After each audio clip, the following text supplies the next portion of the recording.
Come and get it! Come and get it! Bones, knock it off! What, Bones, what are we going to say?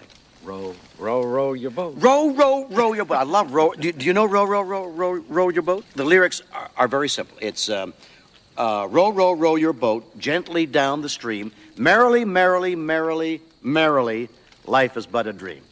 Doctor, if you please. Row your boat gently down the stream. Merrily, merrily, merrily, merrily, gently down the stream. Merrily, merrily, merrily, merrily, life. Come on, Spock. Why didn't you jump in? I was trying to comprehend the meaning of the words. It's a song, you green-blooded Vulcan. You sing it. The words aren't important. What's important is that you have a good time singing it. Oh, I am sorry, Doctor. We'll be having a good time. A Fronteira Final, de 1989, dirigido por William Shatner, o ator que viveu o Capitão James Kirk na década de 60, talvez seja o episódio mais criticado de toda a franquia cinematográfica Star Trek. Mas uma cena em especial, gravada no Parque Nacional de Yosemite nos Estados Unidos, em que o trio de personagens Kirk, Bones e Spock cantam assando marshmallows em torno de uma fogueira, tem a capacidade de transmitir, mesmo a alguém que não tenha qualquer familiaridade com os três tripulantes da famosa Enterprise, a sensação de acolhimento, camaradagem e felicidade. O mito trágico do Dr. Fausto revela outra dimensão da felicidade.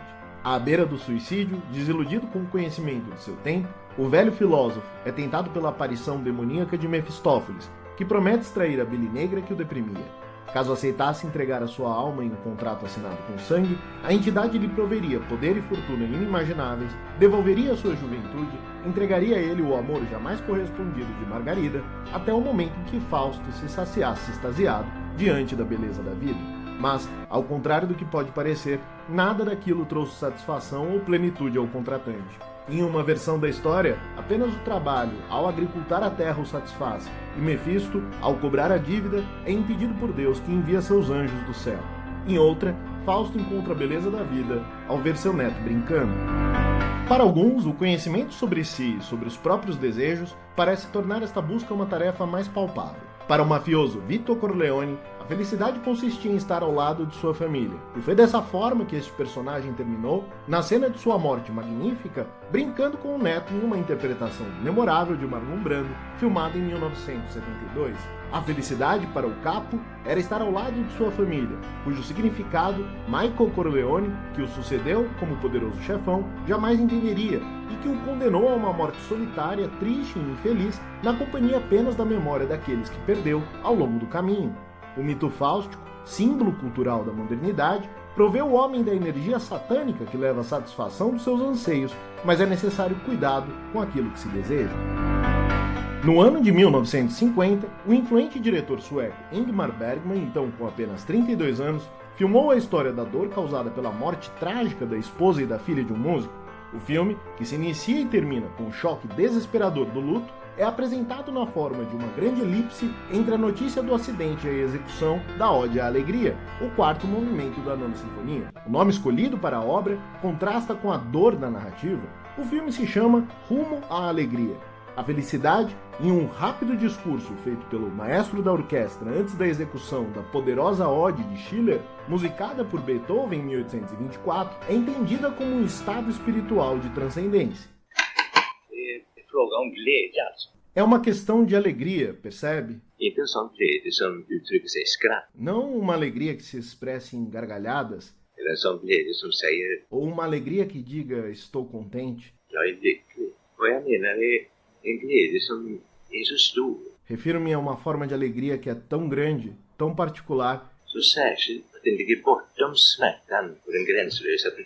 que está para além de toda dor e desespero. Você entende? É uma alegria além de qualquer compreensão.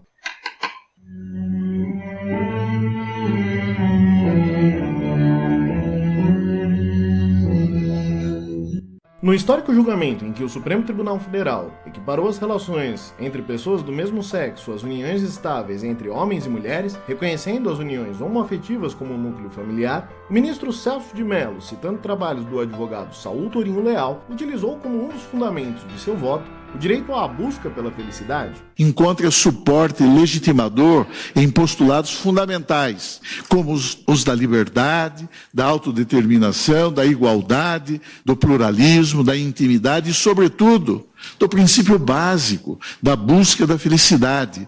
Em 2010, o senador Cristóvão Buarque e a deputada Manuela Dávila propuseram incluir no artigo 6º da Constituição Brasileira o direito social à busca da felicidade. As propostas foram arquivadas posteriormente. No entanto, em 12 de julho de 2012, a Assembleia Geral das Nações Unidas editou resolução que proclamou o dia 20 de março de cada ano como Dia Internacional da Felicidade. O documento buscou reconhecer a relevância da felicidade e do bem-estar como objetivos e aspirações universais na vida dos seres humanos ao redor do mundo, bem como a importância de seu reconhecimento na formulação de políticas públicas. Em reunião convocada para discutir o assunto por iniciativa do Butão, um país que reconheceu a supremacia da felicidade nacional, o secretário-geral Ban Ki-moon afirmou naquela oportunidade que o mundo precisa de um novo paradigma econômico que reconheça a paridade entre os 3 pilares do desenvolvimento sustentável, bem-estar social, econômico e ambiental, que juntos definem uma felicidade global. São direitos sociais, vírgula, essenciais à busca da felicidade, vírgula,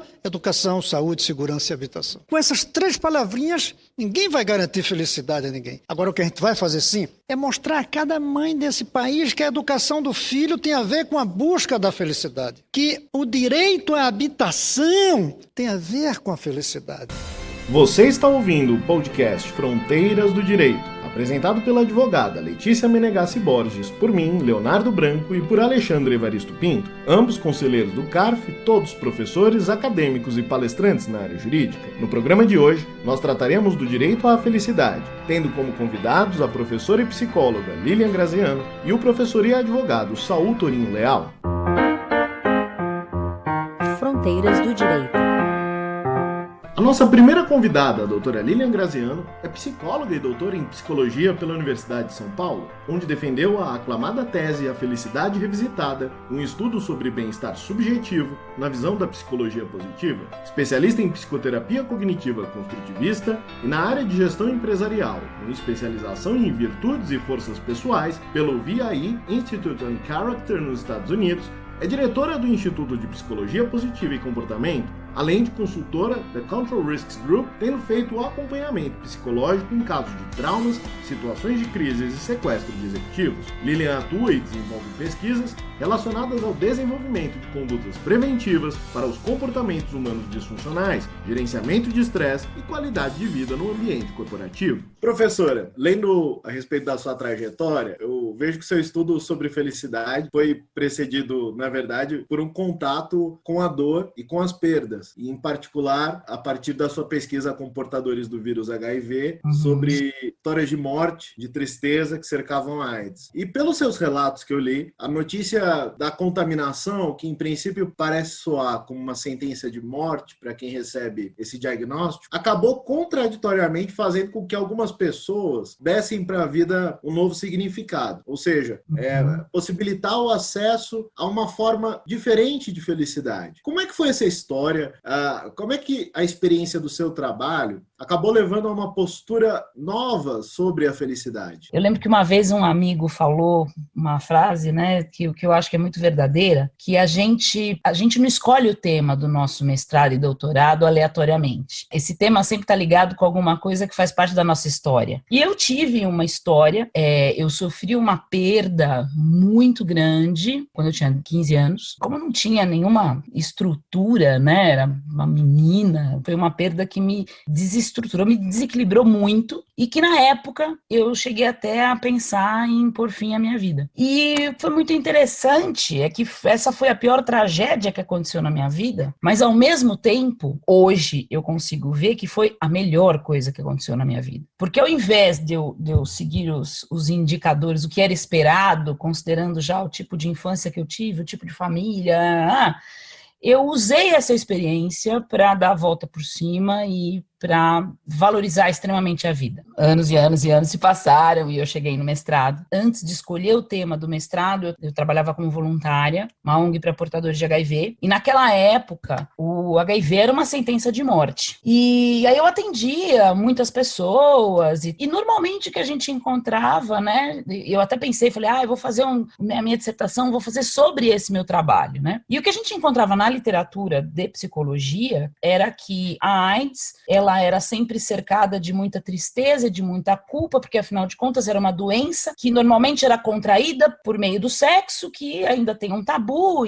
Então era assim, tudo que você lia a respeito era assim, a pessoa contraiu o vírus da AIDS, só esperar depressão, morte, etc. E eu encontrava, sem dúvida nenhuma, que muitos casos assim, na ONG em que eu trabalhava, mas eu encontrei pessoas que fugiam a essa regrinha. E uma vez, entrevistando uma dessas pessoas, que não só por conta da AIDS, mas por conta de toda a sua trajetória de vida, tinha tudo para deprimir quando pegou AIDS, e ela era exatamente o contrário, o oposto. E aí é que é o link, né? Aí você automaticamente se encanta com a história, porque de alguma forma aquilo fala com algo que você já viveu, você consegue identificar aquilo de uma forma muito forte e especial. E aí eu quis, como era um mestrado, né, eu poderia trabalhar com estudo de caso, obviamente não tive a pretensão de generalizar resultado, mas de mostrar que se havia um caso, significava que as pessoas poderiam também usar daquela mesma forma. E esse rapaz fez isso. Ele, a partir do momento que ele contraiu o vírus, ele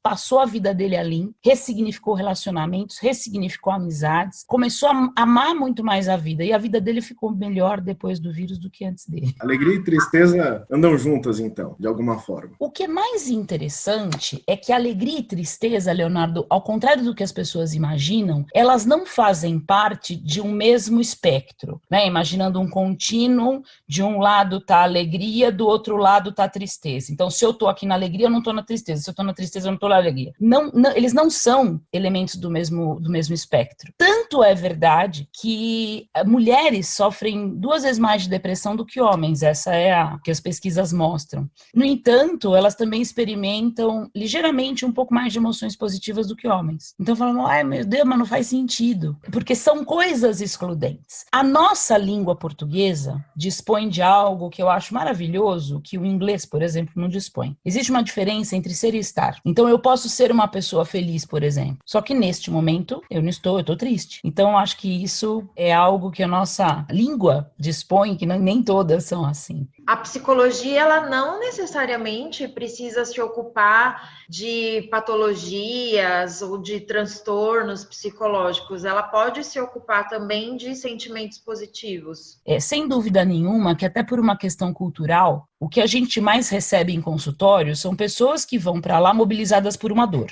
Que aliás, isso traz implicações para o trabalho clínico, né, profundas. Porque se, como eu disse, alegria e tristeza não fazem parte do mesmo espectro, significa que se você for me procurar com uma dor e depois de um trabalho você tiver o alívio desta dor, não significa que você automaticamente, por não ter esta dor, você se tornou uma pessoa feliz. Você se tornou uma pessoa sem essa dor. E isso é super importante, né? Quem já sofreu com uma depressão, com uma síndrome do pânico, com uma grande dor na vida, sabe o quanto é importante trabalhar para que essa dor seja mitigada. Agora, isso não significa que tirei a dor, automaticamente entra a felicidade. A felicidade é um trabalho mais amplo. E já tive, até por trabalhar com a coisa da felicidade, desde que eu defendi minha tese e tal, eu já tive pessoas que vieram me procurar com uma queixa bastante incomum, que é assim, olha, minha vida não tá ruim, tá tudo bem, só que eu queria ser feliz.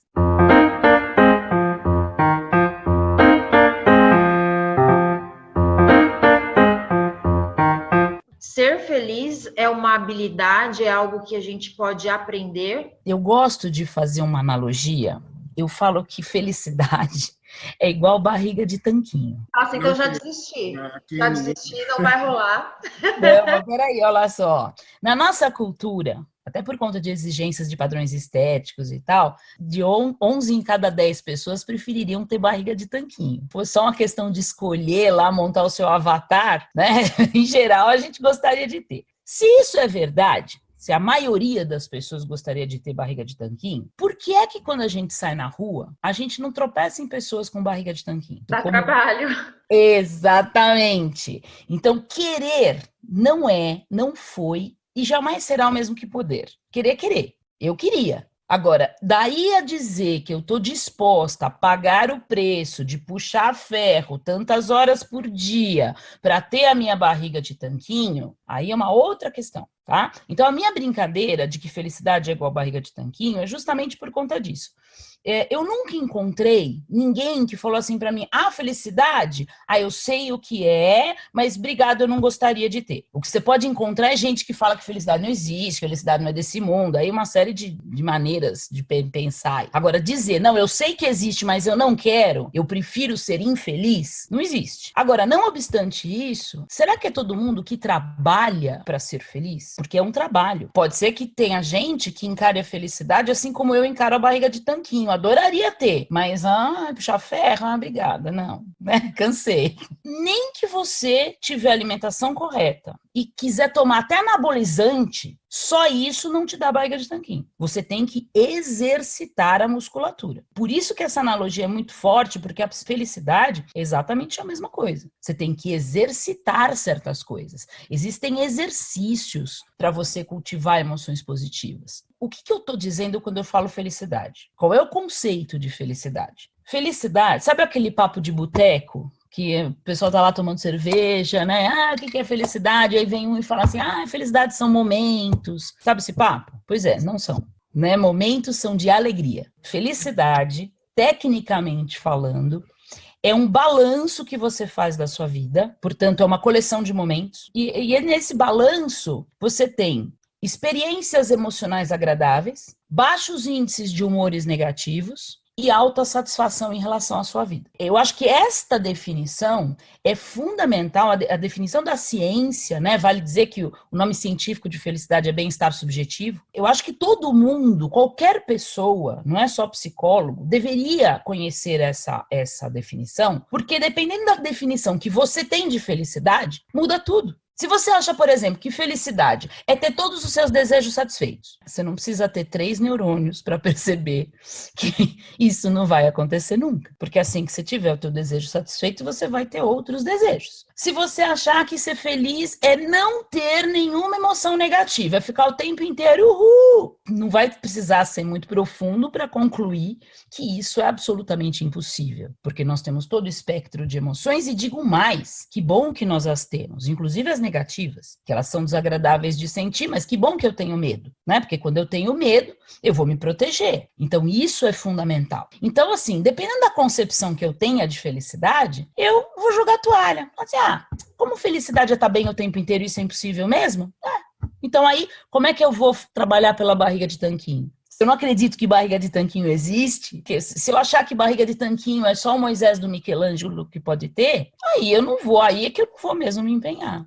Então, quando eu estou dando curso, treinamentos, né, em empresas e tal, eu me sinto assim como fazendo um serviço de utilidade pública, porque todo mundo deveria saber disso, porque faz toda a diferença do mundo, né? Retomando, balanço que você faz da sua vida e que inclui experiências emocionais agradáveis, um predomínio, né? Baixos níveis de humores negativos e alta satisfação em relação à vida. Olha que coisa mais linda. Na definição de felicidade, está escrito que você terá emoções negativas. Portanto, quem acha que tá assim o tempo inteiro é porque realmente desconhece o conceito que a gente trabalha. Porque não é impossível você estar oba-oba o tempo inteiro. Tem um dia que você está triste, tem um dia que você está irritado, tem um dia que você está com medo, tem um dia que você está ansioso, e esse é todo o espectro maravilhoso das emoções humanas. Lilian, eu quero aproveitar, então, já que a gente falou de ciência, a gente falou aqui de algumas emoções que se misturam. Eu queria citar aqui uma obra maravilhosa, que é a Anatomia da Melancolia, do Robert Burton. E tem até uma tradução para o português agora, do professor Guilherme Contígio. Ele explica para um homem incrivelmente erudito do começo do século XVII sobre a melancolia, que seria para ele um tipo de loucura sem fé. Alguma coisa que aparece sem Que legal, gostei. Loucura sem fé. É uma coisa É século XVII, né? Então, para a concepção dele, a explicação da melancolia estaria nos humores do corpo. Nós temos o humor vítreo, o humor sanguíneo que corre nas veias. Então, a melancolia para ele seria um equilíbrio entre 4 humores específicos: o sangue, a linfa, a bile amarela e a bile negra. E elas teriam uma correspondência com os 4 temperamentos do ser humano: o sanguíneo, o fleumático, o colérico e o melancólico. O acúmulo de bile negra no corpo, para ele, seria a causa medieval da melancolia. O grande desejo de um alquimista seria achar uma tal distribuição dos humores, dos líquidos do corpo, que fosse possível devolver o paciente para um estado de felicidade. É óbvio que eu estou fazendo uma menção aqui a uma tradição da cultura ocidental, né? Mas eu pergunto, a ciência moderna, ela encontrou o ajuste fino desses líquidos, a receita para a felicidade, ou nós estamos buscando ainda por ela? Bem legal a tua colocação, Leonardo. Veja, né? A gente pega uma obra do século XVII e, claro que se a gente for levar ao pé da letra, ficaria uma coisa totalmente ingênua até. Agora, é muito bacana se a gente consegue olhar com os olhos, assim, relativizar, né, e tentar encontrar, assim, aonde que existe uma possibilidade de conversa com o pensamento científico atual. Bom, primeiro de tudo, para mim, está muito claro na questão do alquimista. O que é o alquimista? É aquele que vai fazer a química, que vai fazer a transmutação, que vai mudar, né, a pedra filosofal, né, encontrar para transformar em ouro. E o que é transformar em ouro? O que é o nosso trabalho enquanto seres humanos, se não nos transformarmos em ouro? Então essa, para mim, é a história da psicologia. É o que a gente vem tentando fazer, né? E quando eu digo a gente, eu não estou falando como psicoterapeuta, psicóloga. Eu estou falando nós, seres humanos. Você pode ou não utilizar o auxílio da psicoterapia para isso. Eu vejo essa analogia com que você está falando muito, muito próxima a uma visão mais contemporânea e mais científica. Você vai conseguir encontrar, se você der um Google, você bota lá a fórmula da felicidade, você vai encontrar, né, pesquisas atuais que propuseram a fórmula da felicidade, isso no próprio início da psicologia positiva. O próprio Martin Seligman, que foi o fundador, coloca a fórmula da felicidade,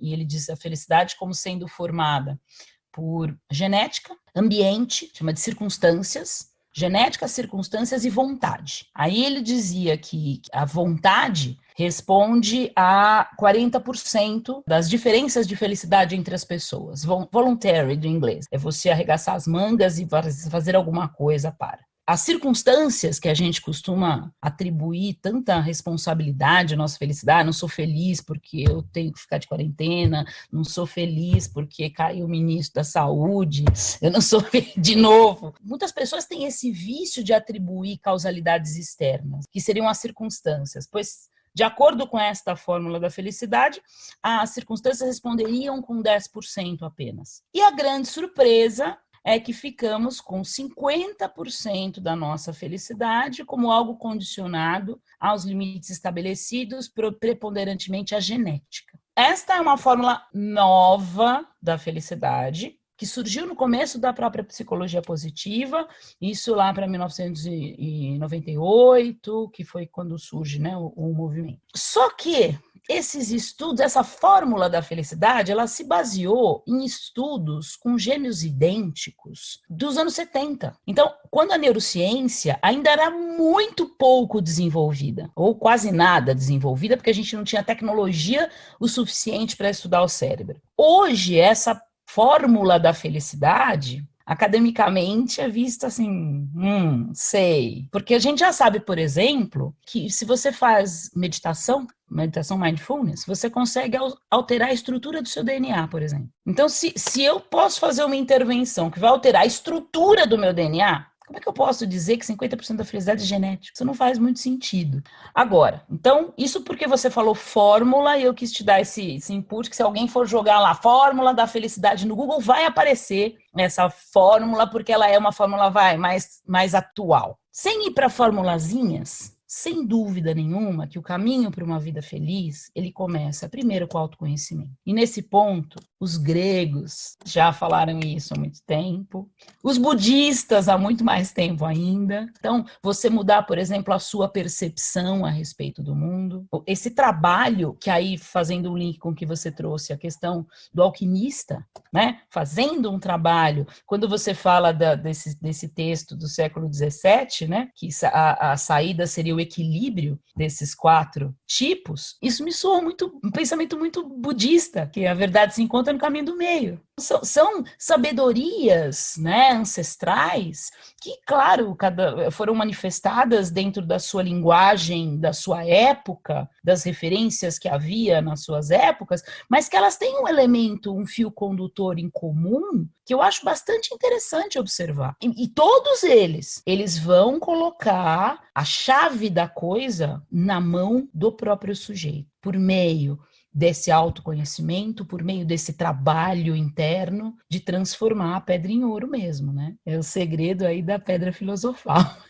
Professora Lilian, aproveitando já a pergunta do Leonardo, que você já entrou um pouquinho na psicologia positiva, a gente também gostaria de entender um pouquinho qual foi a evolução da psicologia até a gente entrar na entrada da psicologia positiva e como ela vem ajudando, qual foi essa revolução que ela trouxe, né? Sobretudo ao buscar esse estudo, não só a partir das dores, né? Que até você cita na sua tese de doutorado uma potencial psicologia negativa, ainda que não exista formalmente, mas que ela vem ser criada em oposição a essa psicologia. Então, como que ela surgiu e quais são os benefícios que ela tem trazido como linha de estudo? Eu não gosto muito desse nome, porque eu acho que psicologia positiva tem uma conotação muito simplista, que pode dar a impressão assim, eu tenho que pensar positivo, então vai tudo dar certo, isso é psicologia positiva. Mas esse nome foi dado muito mais como uma jogada de marketing do que propriamente com cuidado científico. Então, quando o Martin Seligman assumiu a presidência da American Psychological Association, ele usou como plataforma da presidência dele que ele lançaria um movimento novo na psicologia. E a psicologia, ao contrário de outras ciências, não é uma ciência única, né? Quando a gente fala a psicologia, não existe a psicologia, existem as psicologias. Por quê? Porque existem linhas teóricas dentro da psicologia que são diametralmente opostas. Então, se você conversar com um psicanalista, né, um freudiano e tal, e você conversar com um behaviorista, um psicólogo cognitivo, é a mesma coisa que você pusesse para conversar o cara que é torcedor do São Paulo e do Corinthians. É assim, tem modelos de homem, de funcionamento humano completamente diferentes. E dentro da psicologia, não sei se vocês sabem, claro que existem grandes grupos teóricos, né, que a gente pode fazer por similaridades, mas se a gente for contar todas as linhas teóricas, a gente tem, de acordo com a última contagem que eu tenho notícia, que foi feita pelo Michael Mahoney em 1998, a psicologia contava com mais de 700 linhas diferentes. Então, vocês podem imaginar o que significa, né? Cada uma defendendo a sua forma de conceber o homem, de atuar num trabalho clínico, enfim. Quando surge a psicologia positiva, que eu falei que quando o Martin Seligman era presidente da American Psychological Association, ele faz uma reunião e ele fala para todo mundo assim: pessoal, minha presidência vai ser marcada pelo surgimento de um novo movimento dentro da psicologia. Pessoal, que legal, que bacana, que movimento é esse? A psicologia positiva. Aí as pessoas falam, mas que nome? Quer dizer que existe uma psicologia que seja negativa? Ele fala perfeitamente. Qual? Essa que vocês praticam. Neste momento, pela primeira vez na história da psicologia, psicanalistas e behavioristas se abraçaram, né, para jogar tomate nele. Foi um escândalo acadêmico. Como pode? E aí começou aquele baita burburinho, mas do ponto de vista científico. Como é que sai? Como é que o bate-boca acontece na ciência? Por meio de artigos. Então, o cara lá que é behaviorista escreve um artigo, publica numa revista indexada, destruindo a psicologia positiva. Aí, com isso, o outro pega e defende. E tudo isso feito por meio de publicações de artigos. Aí o que acontece? Começa a dar visibilidade para o movimento. Na minha opinião, isso é uma coisa muito pessoal, pode ser que eu esteja enganada, mas eu tenho a impressão que o Martin Seligman, que já era um pesquisador renomado, uma pessoa muito madura para se tornar presidente da APA, certamente não era, né, um júnior na carreira, ele sabia da imprecisão do nome que ele deu para o movimento. Mas foi importante esse nome, porque aí ele faz um contraste, ele diz que a psicologia até então só se especializou no estudo das doenças, ele tem uma certa razão no que ele diz, a gente, enquanto ciência, realmente se preocupou mais com o lado disfuncional, o que é importante, fundamental, deve continuar sendo feito, mas não é suficiente. Né? Não é suficiente para quê? Para explicar para as pessoas como é que faz para ser feliz, por exemplo, que é uma das principais buscas do ser humano, desde que o homem adquiriu a capacidade de pensar acerca da sua própria vida. Então, aí é que vai surgir o movimento da psicologia positiva propriamente dito. Enfim, mas a gente não pode esquecer que psicologia positiva na verdade, é psicologia. Simplesmente foi um movimento, não é uma linha teórica, tem gente, até psicólogos, que pensam que é uma outra linha teórica, não é uma linha teórica, é simplesmente a preocupação de, gente, vamos estudar também o lado funcional dos seres humanos e das instituições, ver o que dá certo também, e não só aquilo que dá errado. Então, não deixa de ser psicologia. A gente aqui do meio jurídico, a gente gosta desse negócio de instituições. E eu queria te ouvir um pouquinho nesse sentido, né? Será que as instituições podem ser pensadas como um espaço de construção de felicidade? Por exemplo, o fato de eu viver num país mais democrático ou menos democrático, ou a dinâmica familiar, como que as instituições se relacionam com a felicidade? Esse é o terceiro pilar da psicologia positiva, né? Por que são esses pilares? A psicologia positiva se sustenta sobre três pilares diferentes, né? O primeiro é o estudo das emoções positivas. Vamos entender emoção positiva como sendo emoção agradável de sentir. Ela nasceu olhando para as emoções positivas. Hoje já não é mais assim, a gente já está na psicologia positiva 2.0. Então não é só emoção positiva, é o uso funcional das emoções. Então tem todo um grupo de pesquisadores que estão nesse primeiro pilar. E aí, quando eu estou falando de emoção positiva, eu estou falando de gratidão, de perdão, de uma série de emoções. Tem pesquisador que vai estudar só perdão. Tem pesquisador que vai estudar só gratidão. Tudo isso está no primeiro pilar. Voltamos lá para o nosso conceito. Eu não falei para você que é um balanço que a gente faz da vida e que inclui experiências emocionais agradáveis, um predomínio delas, né? Então, quando eu estou falando de experiências emocionais agradáveis, eu estou falando de gratidão, eu estou falando de perdão, eu estou falando de otimismo, eu estou falando de apreciação das coisas boas da vida. E aí você vai ter pesquisadores que são especializados. Tem gente que pesquisa só perdão, tem outro que vai pesquisar só essa apreciação, vai estudar o prazer, enfim, a gratificação. E aí tem todo o pessoal nesse primeiro pilar. No segundo pilar, a gente tem o estudo dos traços e qualidades positivas, qualidades humanas positivas, ou seja, características humanas que mais rapidamente levariam o sujeito a ser mais feliz. O primeiro eram emoções que ele sente, o segundo, características que ele possui. Que tipo de característica? Resiliência, por exemplo. O camarada ter locus de controle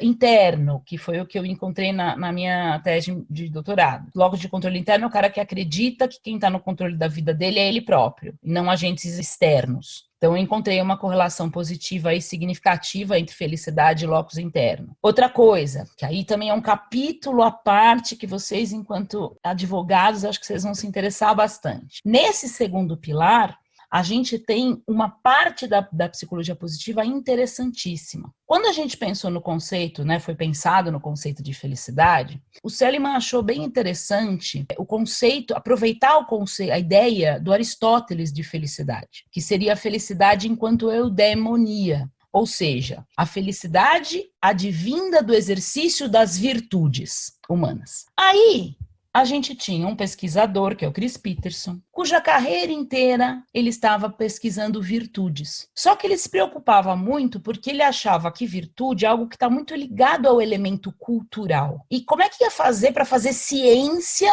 sobre virtude? Eu não posso fazer uma ciência que só sirva para a cultura ocidental, por exemplo, e deixe de fora a cultura oriental. Então, o que é que o Chris Peterson fez? Ele fez uma pesquisa, gente, é coisa mais linda do mundo, foi a pesquisa que durou a vida dele inteira, porque muito criteriosa. Ele pegou vários códigos de conduta da humanidade, Bíblia, Alcorão, Código Samurai, Bushido, Talmud, Bhagavad Gita, Benjamin Franklin, Cartas de São Tomás de Aquino, mais de 200. E aí ele foi vendo se existia uma virtude que aparecesse em todos eles. Então ele pegava uma virtude, apareceu na Bíblia, apareceu. Apareceu na Bhagavad Gita, apareceu. Apareceu no São Tomás de Aquino, apareceu. Apareceu no Talmud, não. Despreza, vamos para a próxima. É essa aqui. Assim, bom, vocês imaginam que pesquisa extensa que ele fez. E, por incrível que pareça, ele chegou a 6 virtudes, que a gente chama de virtudes ubíquas, porque aparecem, são comuns a todos os códigos de conduta da humanidade. Seria coragem, humanidade, justiça, temperança, sabedoria, transcendência. Eles, enquanto pesquisadores, ficaram olhando para isso e falaram, bom, legal, são as 6 virtudes que são valorizadas em todas as culturas. Significa que, se Aristóteles está correto de que a verdadeira felicidade passa pelo exercício das virtudes, então que virtudes seriam essas? Seriam essas 6 porque são valorizadas por todas as culturas. Agora, nós pesquisadores vamos fazer o quê? O juízo final psicológico? Vamos sair por aí para descobrir quem tem ou não tem a virtude? A gente entende que virtude é algo do qual o ser humano, ao longo da sua vida, vai se aproximando um pouquinho mais. Então, mais importante, talvez, do que saber quem tem ou não tem em termos absolutos, é saber que característica o ser humano tem que ter para mais rapidamente atingir a virtude. E aí eles foram fazendo uma espécie de engenharia reversa. Então, por exemplo, sabedoria. Que característica o ser humano tem que ter para mais rapidamente atingir sabedoria?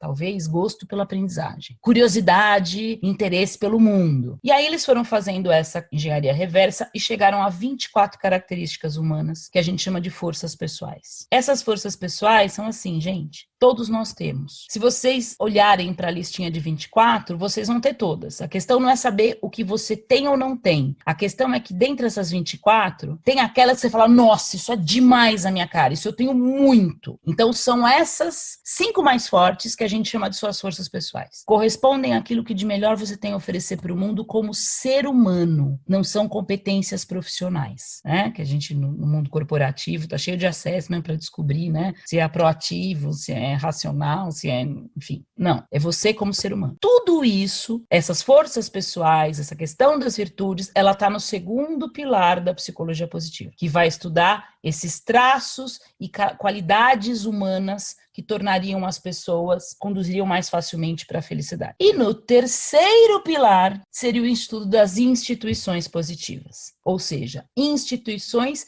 que ajudam, que auxiliam o ser humano a ser um ser humano mais feliz. Não é que determinam, porque a gente já sabe que quem está no controle maior da coisa é o próprio indivíduo. Mas sem dúvida nenhuma que se a gente pegar, por exemplo, o caso das organizações, existem empresas que são fábricas de doentes, as pessoas adoecem lá dentro. Elas têm um clima, uma maneira, valores, etc., que são tão distorcidos que as pessoas adoecem. Outras empresas, as pessoas não adoecem. Ok, já são melhores. Agora, há um grupo de empresas onde as pessoas, o trabalho delas passa a ser tão significativo e passa a ser meio delas serem pessoas mais felizes, porque elas se realizam no trabalho. O ambiente é extremamente saudável. Não significa que ela não vai ter pressão, que ela não vai ter estresse, que ela não vai ter o dia que ela não queria trabalhar, queria ficar aqui assistindo televisão.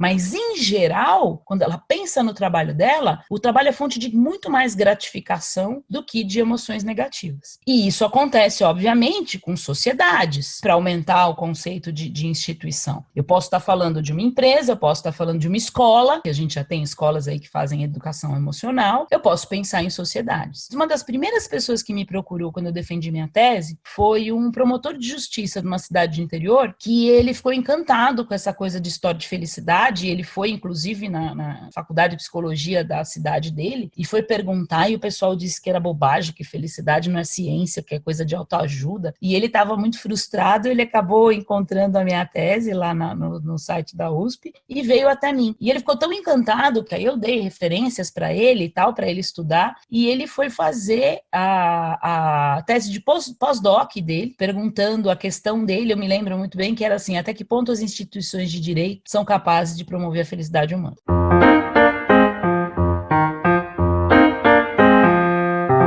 A gente está numa época que todos nós trabalhamos muito. Acho que agora na quarentena, mais ainda, né? O trabalho é um fator de felicidade, mas não necessariamente por causa do salário, por exemplo, né? Você tem pessoas que ganham super bem, fulano era um super executivo, largou tudo e foi morar no meio do mato porque não estava feliz. Então, como que se dá essa questão do trabalho com a felicidade? Como que a gente chega a essa equação? A questão do trabalho é bem pertinente a gente discutir, porque assim, na nossa sociedade, a gente está acostumado a trabalhar, a nossa medida de sucesso é o ter. Então, assim, se eu for advogado, médico, se eu ganhar tanto, eu serei feliz, né? E já foram feitas pesquisas sobre dinheiro e felicidade dentro da psicologia positiva, e o que se encontrou é que, mantidas as condições de sobrevivência, portanto, estamos falando aqui de nós, não estou falando daquela pessoa, aquela família que vê os seus filhos morrerem de fome, se você acrescentar mais dinheiro, isso não vai aumentar o seu nível de felicidade. Agora, a gente tem que tomar muito cuidado quando a gente ouvir falar de pesquisas que unem a questão de dinheiro com felicidade, porque felicidade é uma palavra de senso comum. Você vê a pesquisa usar, por exemplo, pesquisa na área econômica, que usa o índice de felicidade. Só que se você for ler a pesquisa, ele não está falando do conceito de felicidade psicológico, que a gente fala o bem-estar subjetivo. Ele está falando de DH, só que ele chama de felicidade. Então, a gente precisa tomar muito cuidado quando a gente vai ler pesquisa, sobretudo na mídia comum, e aí, às vezes, a gente não sabe exatamente do que se está falando. Mas, sem dúvida nenhuma, trabalho pode, sim, ser fonte da felicidade, se não pelo dinheiro, mas por conta de algo que eu chamo, que é a cerejinha do bolo da felicidade. Porque, sem dúvida, de acordo com a definição que eu passei para vocês de felicidade, se o camarada tiver um predomínio de emoção positiva na vida dele sobre as negativas, ele já vai estar com uma qualidade de vida ok. Ele vai estar bem, bacana. Mas eu acho que, sobretudo quando a gente vai ficando mais maduro, o bicho começa a pegar, que é a questão do significado. E o significado, ele pode ser dado por meio do trabalho. Então é assim, é como o Viktor Frankl dizia, né? Não é uma questão de você lutar pelos seus objetivos. Os objetivos têm que ser dignos de você. Os objetivos pelos quais você luta, eles são dignos de você? Eu acho que esta é a grande pergunta. Então, assim, o meu trabalho, o que eu faço? Às vezes eu estou dando treinamento, às vezes para diretores de empresa, tal, de multinacional, eu falo, gente, olha, eu não sei quanto vocês ganham, mas não me importa. Se vocês ganham para pagar boleto, desculpa, vocês são miseráveis. Não é que vocês são pobres, vocês são miseráveis. Porque não há nada mais pobre na vida do que trabalhar para pagar um boleto, né? O pagar o boleto é o que vai acontecer, mas assim, eu acordo todos os dias, eu me levanto para pagar o maldito boleto, seja de R$500, seja de R$50 mil, não importa, é para isso. Então, se é para isso, eu tenho uma ausência de significado. E aí eu não consigo eudemonia, porque eudemonia que Aristóteles falava, quando a gente fala assim, a felicidade advinda do exercício da virtude, a gente acha que, então se eu for bonzinho, eu vou ser feliz. Não, porque pro grego arcaico, ser virtuoso era você conhecer os seus, que eles chamavam, né, de talentos, que eles achavam que eram presentes dos deuses, e você usar isso em prol de algo maior do que você mesmo. O démon.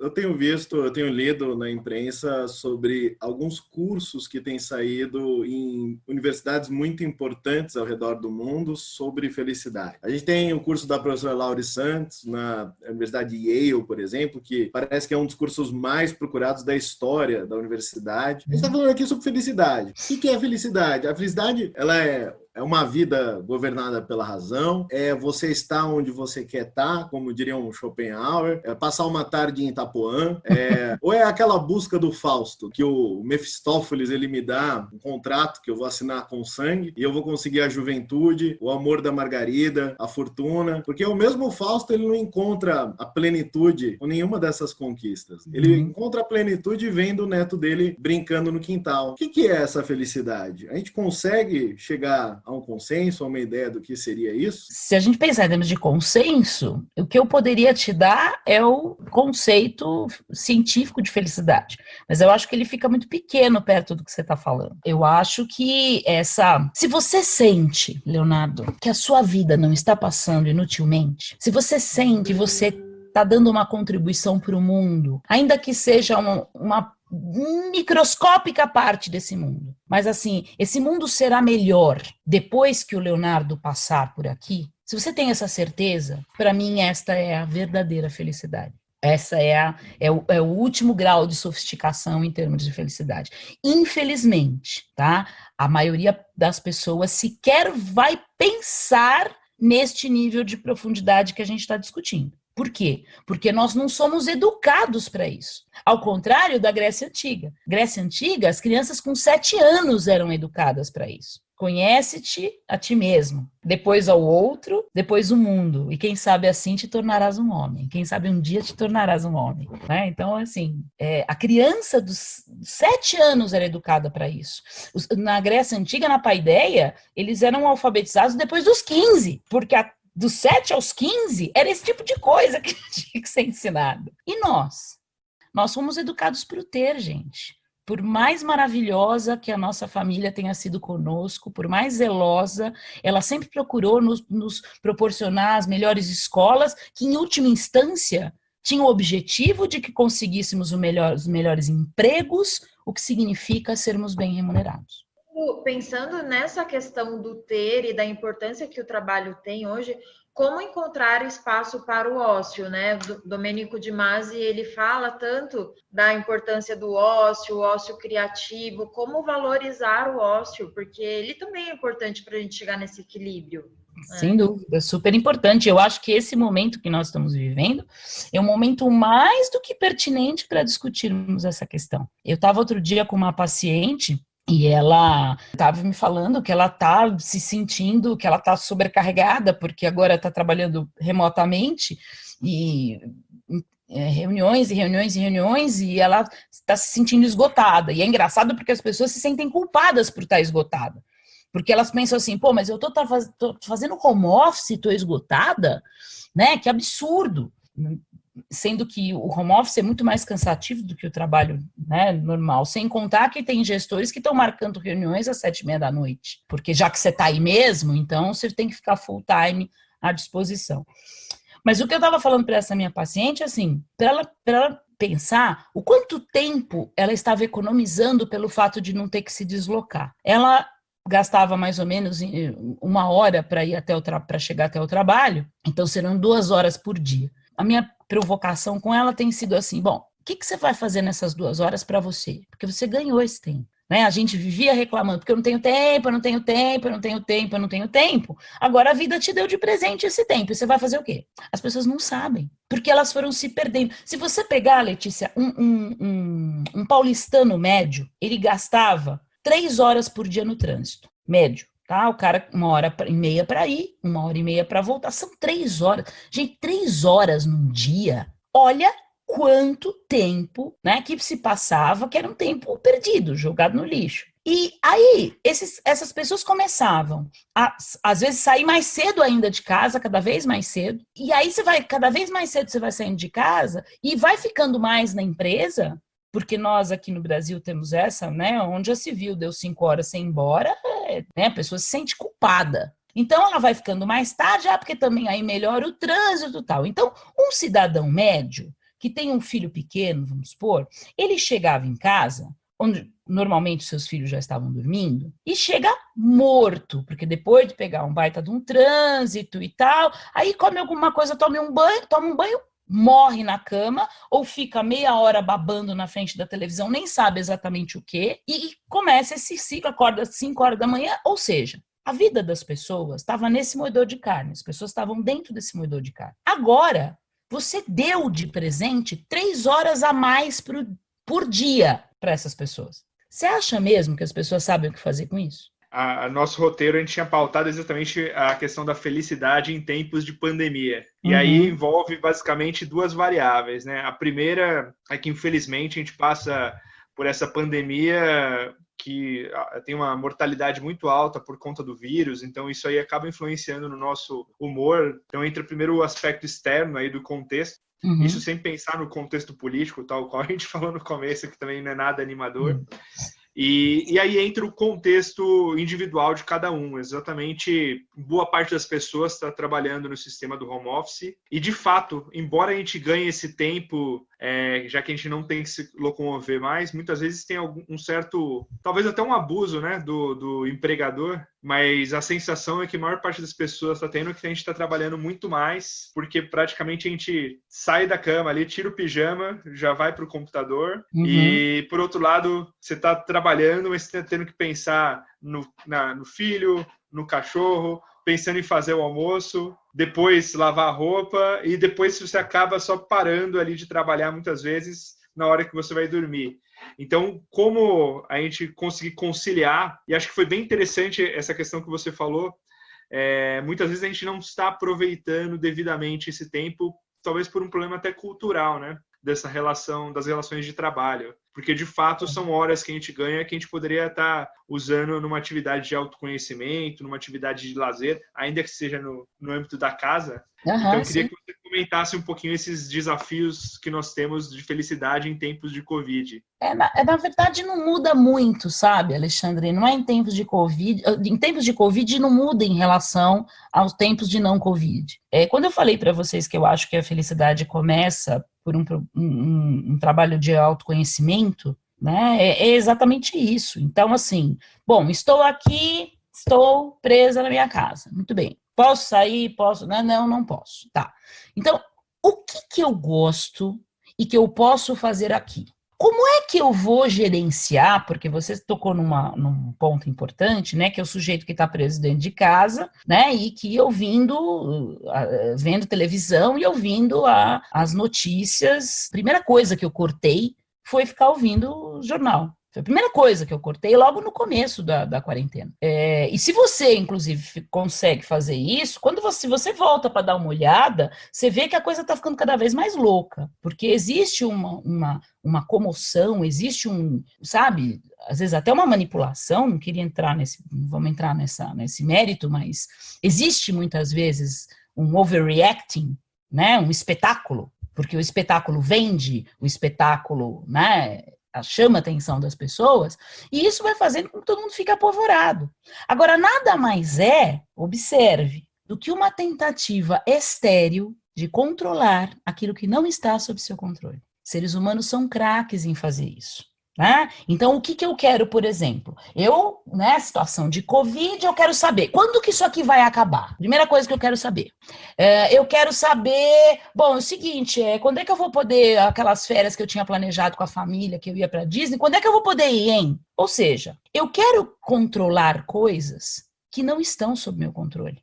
E não vai ser ficando o dia inteiro vendo televisão que eu vou controlar. Eu posso ter a ilusão de controle, mas nada disso está sob meu controle. E enquanto eu gasto a minha energia com esse tipo de coisa, eu deixo de gerenciar algo que está inteiramente sob meu controle, que é como é que eu quero passar essa pandemia? Como é que eu quero? O que eu quero acreditar? Porque também tem essa. Mesmo se a gente pegar com a situação da pandemia, vamos pensar, bom, o que a ciência, os infectologistas, né? Porque psicólogo não entende nada disso, advogado também não, tá bom. Então vamos lá, o que os infectologistas falam? Procura fazer uma pesquisa, ver se existe unanimidade. Não. Você vai ter infectologistas que dizem uma coisa, infectologistas que dizem outra. Portanto, a gente vai ter que escolher. Eu vou me informar, não se trata de ser cego, porque a informação é fundamental, para que eu não me exponha excessivamente ou desnecessariamente ao risco e nem exponha outras pessoas. Agora, vai chegar uma hora que eu vou ouvir o cara que é mais otimista, o cara que é mais catastrófico, de especialistas, tá? E aí eu vou ter que fazer uma escolha, gente. Que é assim, quem é que eu quero acreditar? Que não é diferente de quando você vai no médico. Né? Muitas vezes você vai no médico, o médico, você está com dor no joelho, o cara já quer operar. O outro fala, não, se você tem... São dois médicos, os dois têm boa formação, os dois são bambambam, foram recomendados. E aí, você não faz uma escolha? Não, eu vou apostar nesse cara aqui. Ele falou que eu vou tentar fazer de outra forma, tal. Você faz uma aposta. Então, aí, eu estou fazendo aposta do que eu quero acreditar. Então, acho que isso é um gerenciamento, porque eu sei o que, no meu caso, não me dá depressão, me dá raiva mesmo. Certas coisas que eu vejo na televisão, eu fico com raiva, né? E a raiva também me desgasta, né, mais do que o necessário. Então, eu escolho que eu não quero, eu me recuso a ver certo tipo de coisa. E daí, voltando lá no começo, na coisa da barriga tanquinho, na coisa dos exercícios, esse gerenciamento, essa escolha pode ser um exercício para a gente chegar à felicidade, por exemplo? Ele é um tipo de exercício. Por exemplo, teve um tempo na minha experiência profissional que eu trabalhei justamente com gerenciamento emocional em situações de crise em empresa. Trabalhei muito com assaltos, sequestros, acidentes industriais, suicídio no local de trabalho, enfim. E quando eu trabalhava com sequestro, né, então executivos que eram sequestrados, eu trabalhava durante o processo de sequestro para fazer o gerenciamento emocional da família e tal, durante o processo de negociação. E eu precisava, muitas vezes, deixar a família mais otimista. Porque olha só que coisa interessante, né? Você tem um familiar sequestrado. Imediatamente você vai lembrar de todas as notícias que você ouviu na imprensa sobre sequestro na sua vida. Então é o sertanejo que ficou sem a orelha. Obviamente que são as notícias mais trágicas possíveis. Então imagina, você já está num evento estressor absurdo que é ter um familiar sequestrado. Mas a sua cabeça, que está te lembrando de todos os programas do Datena que você assistiu na sua vida e viu aquela coisa e tal, então, né, você vai, obviamente, que a chance de você perder o equilíbrio emocional, perder o controle é altíssima. E durante um processo de negociação, se você perder esse equilíbrio, você pode pôr a vida do refém em risco. Então, às vezes, o que eu tinha que fazer era tornar as pessoas, a família, um pouco mais otimista em relação ao desfecho do processo. Aí, como fazer isso? Claro que não é chegar e falar, ai, não se preocupe, vai dar tudo certo. Claro que não é assim. Eu trazia para eles, eu fazia uma compensação. Como eu sabia que a cabeça deles estava pensando todas as tragédias que eles já viram em relação ao sequestro, o que eu trazia eram informações absolutamente verdadeiras, que não são noticiadas, mas que a gente tinha, porque acompanhava, né, situações e tal. Então, coisas que você não imagina, sequestrador que tira a própria blusa e dá para o filho do sequestrado no cativeiro que estava com frio. Sabe, a gente ia contando casos, desde, olha, no Brasil, não é comum que a vítima de sequestro seja que sofra alguma coisa, que seja machucada, não significa que não pode acontecer, que o risco não existe, ele é alto, ele é real, mas olha, você sabia que isso não é comum no Brasil de acontecer? Eu ia municiando as pessoas com essa informação, que isso é um exercício de otimismo. Porque o que é você ser pessimista? Ser pessimista é você, quando pensa no futuro, ao invés de você entender que o futuro está repleto de possibilidades boas e ruins, você só vê as ruins, né? Esse é o pessimista. Então, o que eu preciso fazer? Eu preciso fazer um esforço consciente para pegar possibilidades que são verdadeiras, mas que são boas, para eu fazer essa compensação. Então, no caso do Covid, outro dia eu até postei nas mídias sociais um texto, um artigo do Estadão, que fala sobre a gripe espanhola em São Paulo em 1918. Então, imagina, gente, as pessoas saindo de uma guerra. Quando você começa a pôr o narizinho para fora, aí vem a gripe espanhola. Numa época em que, assim, qual era o nível de informação da ciência? Não havia antibiótico, gente. Olha, você pode imaginar uma coisa dessa? Então, o nível de informação das pessoas, então, dá vontade de chorar. E, no entanto, eu comecei a ler aquilo, eu falei, gente, olha só, meus avós sobreviveram. E meu avô era operário. Então, assim, claro, poxa, morreu muita gente, sim, assim como o Covid, tá morrendo, vai morrer muita gente, infelizmente. Mas, assim, poxa vida, pode ser que eu morra? Claro que pode. Mas, poxa vida, meus avós não morreram na gripe espanhola. Eu acho que não vou morrer. Eu vou fazer direitinho a minha parte aqui, vou tomar cuidado e tal, mas quero acreditar que eu não vou morrer. O que vai me trazer mais bem-estar? É um exercício de otimismo.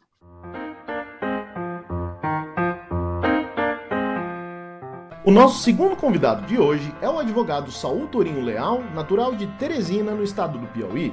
mestre em Direito Constitucional pelo Instituto Brasiliense de Direito Público com a dissertação Ativismo ou Altivez, o outro lado do Supremo Tribunal Federal, publicada pela editora Fórum, doutor em Direito Constitucional pela PUC de São Paulo, com a tese Direito à Felicidade, publicada pela editorial Medina, tornou-se uma referência obrigatória para os estudiosos no tema. Saul também atuou como clerk da Corte Constitucional da África do Sul, junto ao juiz Edwin Cameron, trabalho pelo qual recebeu do Conselho Federal da OAB o troféu Mérito da Advocacia Raimundo Faoro. Atualmente, compõe a banca Aires Brito Consultoria Jurídica e Advocacia em Brasília, encabeçada pelo ex-presidente do Supremo Tribunal Federal, Carlos Aires Brito, e é professor de Direito Constitucional, autor de diversos livros, e no Brasil, tradutor da obra do ativista e ex-juiz do Tribunal Constitucional da África do Sul, Albi Sachs, tendo passado ainda pela Suprema Corte de Israel. Saul hoje é conhecido no meio jurídico como um constitucionalista citado com frequência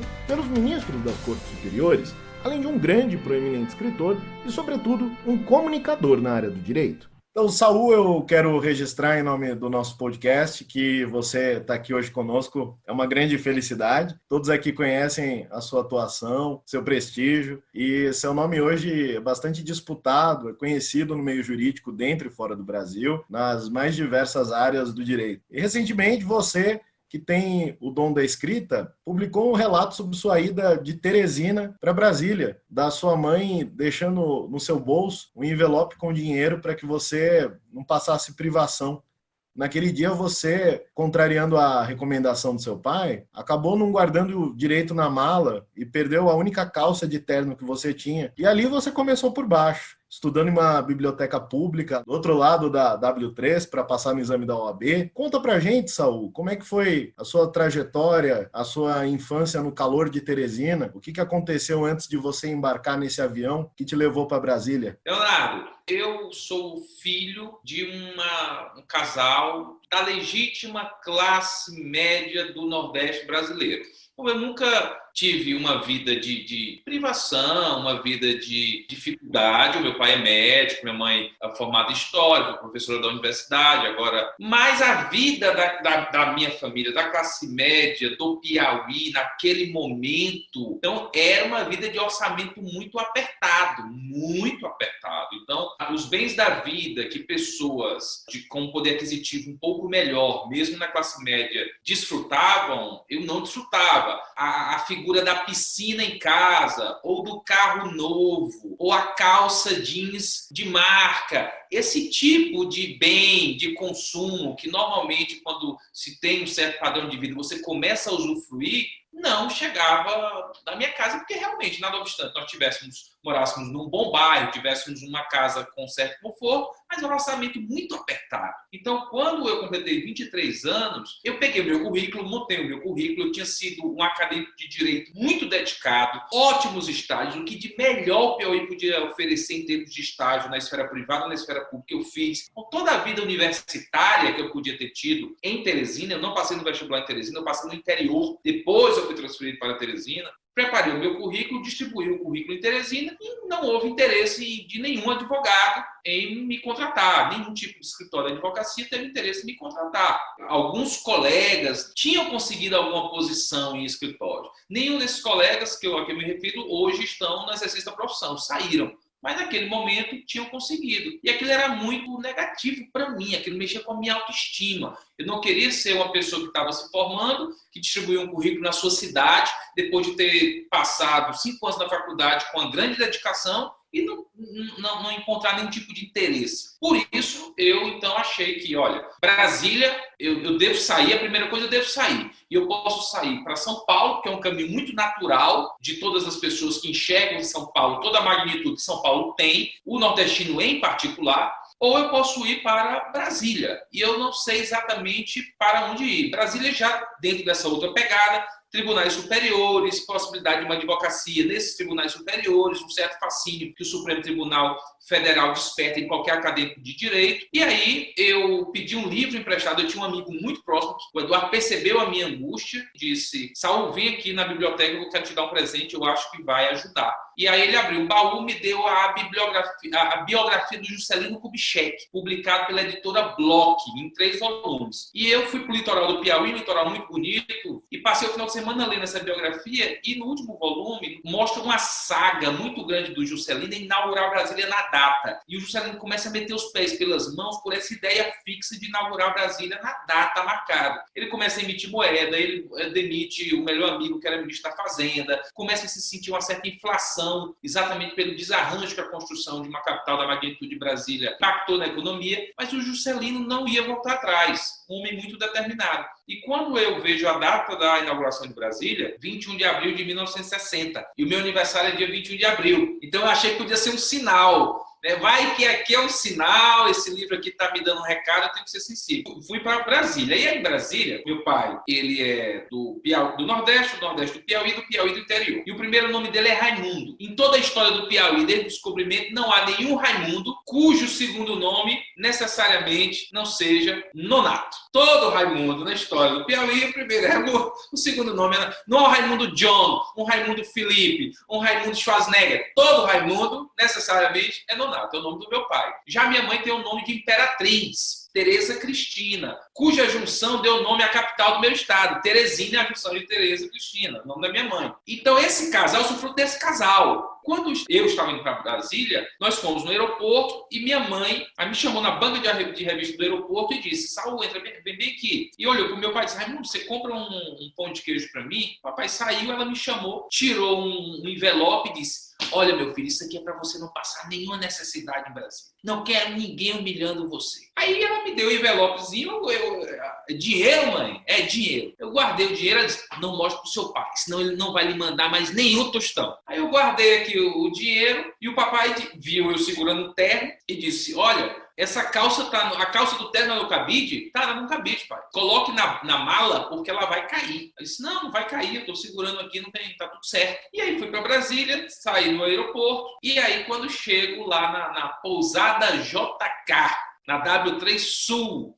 também todas foram desativadas. Um lugar muito simples, modestíssimo. Eu tenho a nota fiscal do primeiro mês, eu acho que o aluguel era R$300 com café da manhã. Aí quando eu chego, a atendente Márcia me mostra lá o meu quarto, e aí eu coloco o terno, e quando eu abro o terno, aí não tinha, a calça tinha caído. Realmente, em algum momento, a calça do terno tinha caído, tinha ficado só blazer. Eu começo a distribuir currículo, e numa dessas, o escritório onde eu estagiava no Piauí era o correspondente do Pinheiro Neto no Piauí. Eu, então, distribuo o currículo para os colegas desse escritório de Brasília. A Marta Mitico Valente, uma mulher extraordinária na minha vida, ela recebe esse currículo e me convida para ir na casa dela porque a filha faria o aniversário no final de semana. Eu, então, pego um táxi, não sabia as distâncias de Brasília, pego o envelope da minha mãe, boto no bolso. Quando o táxi para na casa da Marta, fica no Lago Sul, longe de onde eu estava, o táxi tinha dado R$78. Qualquer corrida em Teresina era tipo R$5. Lá, essa corrida deu R$78. Aí eu puxo o envelope da minha mãe, eu vou ter que começar a mexer no dinheiro que minha mãe mandou. Eu vou descompletar o dinheiro. Quando eu abro o envelope, tinha 2 notas de R$50. Aí eu disse: eita. Aí eu pago o taxista, fico com o troco e aí vou curtir o aniversário da filha da Marta. E posteriormente a Marta era uma mulher sensível, ela deve ter percebido alguma coisa e aí ela pede para o motorista me deixar em casa. Então, esse relato que você trouxe, na verdade, foi a minha chegada em Brasília, a minha saída de Teresina para a capital em maio de 2005, o que, portanto, agora completa exatamente 15 anos. E Saul foi bem, então, no início do mensalão. Brasília devia estar em polvorosa nesse momento, acho que só se falava sobre isso. Como é que foi a sua entrada no meio jurídico? Como é que você começou a se estabelecer por lá? Sua pós-graduação? Qual foi o caminho que você escolheu quando chegou na capital? Léo, você ter feito menção ao mensalão é interessante porque antes de ir para Brasília, eu fiz contato com possíveis piauienses. Isso é outra prática muito comum. Então, você quer ir para um lugar X, você está com medo disso, você não sabe muito bem como é que é, tem que ver quem é o do Piauí que foi para ver se te ajuda na tua chegada. E eu procurei um colega que se chama Valério. Valério é procurador da Fazenda Nacional. E o Valério, eu descobri, o Valério estava morando em Brasília, porque ele estava na Procuradoria alocado temporariamente para um trabalho em Brasília. E depois voltaria para Teresina. E eu entrei em contato com o Valério, me apresentei, nós tínhamos amigos em comum, e aí o Valério disse, olha, Saul, não tem mistério nenhum. Você vem para Brasília e fica comigo. Então, eu vou te ajudar em tudo. E aí eu disse, ótimo, Valério, então eu vou chegar dia tal, você só me dá o endereço. Eu disse, nem preciso do endereço. As coisas aqui em Brasília é tudo confuso, não tem nome de rua, é um negócio diferente. Eu vou te dizer que o lugar é muito central. Vem ficar comigo aqui no JK, perto da torre, no plano piloto. Não tem erro. Tá bom, desliguei o telefone, meu pai conhecia Brasília e disse, Saúl, JK é o Kubitschek Plaza. Perto da torre? Ele falou, perto da torre. Disse, puxa vida, é um lugar sensacional, é um flat, você vai começar muito bem. Não podia ser melhor. Aí eu faço esse percurso que nós acabamos de falar, chego no térreo do Kubitschek Plaza e aí digo, senhora, eu estou aqui a convite do Valério. O Valério está aqui, isso no auge do mensalão. E o Valério era um grande delator, o sujeito que explodiu o mensalão. Aí essa senhora, toda desconfiada, se levanta e diz, ele não anda mais aqui, senhor. Eu disse, não, ele disse que mora aqui, ele disse que mora no térreo. Aí a senhora disse, mas aqui no térreo é lobby, é o lugar do café da manhã, restaurante, não tem apartamento no térreo. Aí é quando eu telefono para o Valério Piauiense e ele diz, Saúl, você está onde? No Kubitschek Plaza, onde você falou, perto da torre, no plano piloto. Eu disse, não, eu não falei Kubitschek Plaza, JK eu falei.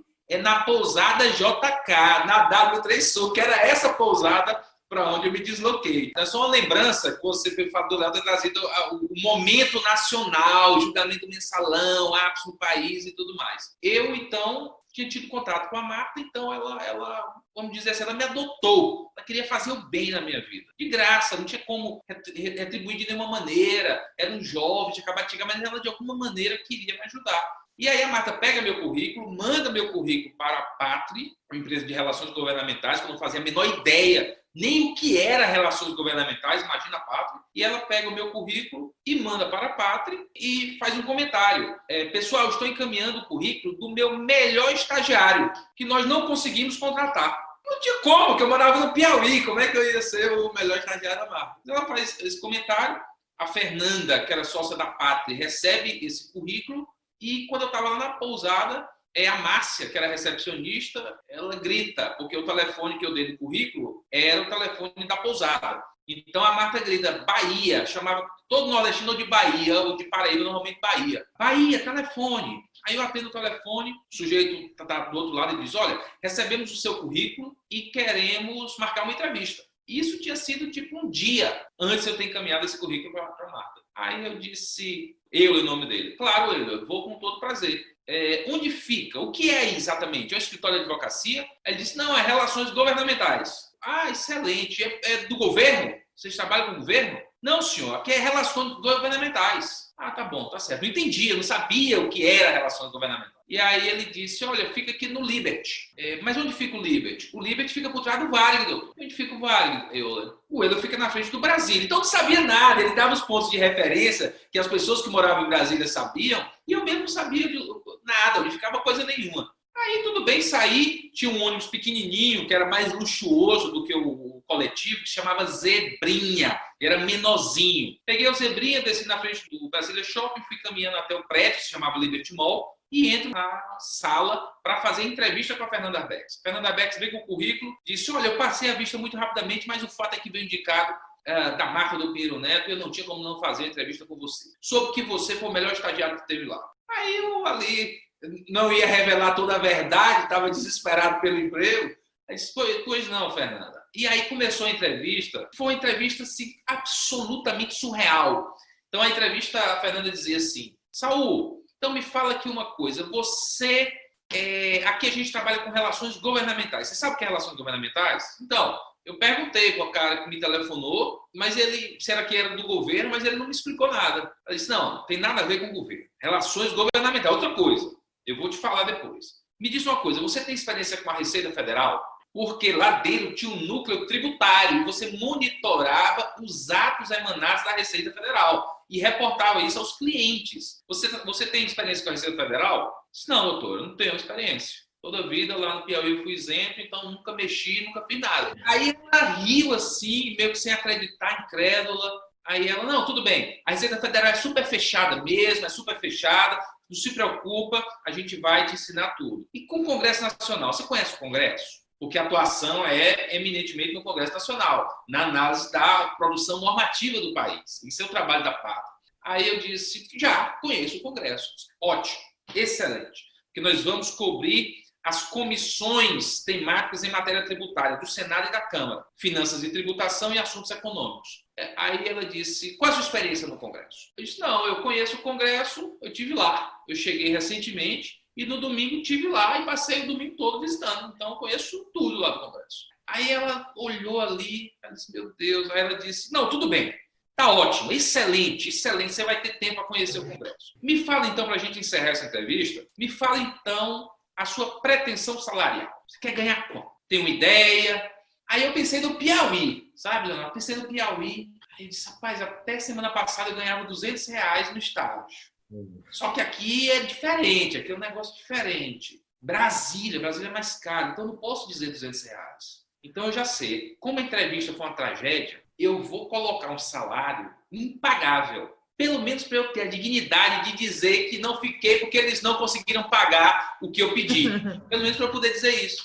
Aí ela diz, então, quanto é? Me diga aí. Aí eu falo, doutora Fernanda, para eu largar tudo que eu estou fazendo, estava fazendo nada na Pousaria JK, para eu largar tudo que estou fazendo, para vir para cá, ficar o dia todo trabalhando aqui, por menos de R$1.000 não tem como eu vir, não. Aí ela se choca, porque tipo, os motoristas ganhavam R$2.000 e era a remuneração menos elevada da estrutura. Aí ela diz, quanto? Aí eu pensei assim, mas eu acho que eu joguei muito alto, né? Eu acho que eu botei alto demais. Doutora, se não atrasar, porque lá no Piauí atrasava, às vezes o cara esquecia de pagar o negócio. Não, se não atrasar, a gente pode conversar, isso aí não é um problema para mim. E dali nasceu a minha primeira atividade, meu primeiro emprego. Então, eu fiquei na Pátria 2 anos. E quando eu saí da Pátria, em 2007, isso já foi em 2005, logo que eu cheguei, foi 10 dias ou uma semana depois de ter chegado. Logo que eu saí da Pátria em 2007, aí já era um outro saúde. Porque aí eu já estava concluindo a especialização em Direito Tributário, tinha sido aprovado no mestrado do IDP em Direito Constitucional, tinha começado a dar aula no IESB, que é uma vitrine, uma universidade particular com vitrine em Brasília. Então, já não usava mais o terno bege, já tinha comprado um terno preto, já não usava camisa amarela combinando com a gravata amarela e sapato marrom com cinto marrom. Já era uma outra pessoa, já era um jovem, muito jovem ainda, mas que estava começando a ter experiências muito interessantes. Então, saí de lá para onde? Saí de lá para o Pinheiro Neto. Então, em 2007, 2 anos depois, eu estava no escritório excelente, o Pinheiro Neto, eu estava começando o meu mestrado super empolgado, estava começando a dar aula no IESB também super animado. A partir daí, aí as coisas foram se desenvolvendo. Então, em 2007, que você sai do seu primeiro emprego em Helgov, Relações Governamentais. Isso. Então, deve ter sido provavelmente como advogado do Pinheiro Neto, que em 2008 você escuta, talvez pela primeira vez, no plenário da Suprema Corte, o ministro Celso de Mello falando a respeito de um direito à felicidade. É isso mesmo. Então, eu fui para o Pinheiro Neto e a minha função no Pinheiro Neto, eu não entrei na carreira de advogado do Pinheiro Neto. O Pinheiro Neto, ele tinha a necessidade de ter uma posição específica para monitorar o desenvolvimento de teses tributárias em tribunais superiores. Então, tinha que ter uma pessoa que todo dia estava envolvido com teses tributárias no STJ, no STF e nas câmaras superiores do CARF. Então, essa pessoa ela vai ter que ir para a sessão, ela vai ter que fazer relatório, ela vai ter que fazer perfil de julgador, ela vai ter que fazer estatísticas sobre decisões, ela vai ter que fazer estatísticas sobre tendências. Então, vai ser alguém cuja dedicação vai ser exclusiva para esse monitoramento de teses. Eu não peticionava, eu não tinha nome em procuração, eu não ia para audiência, eu não sustentava oralmente, eu ficava dedicado no monitoramento de temas tributários no Supremo STJ e Câmara Superior do CARF.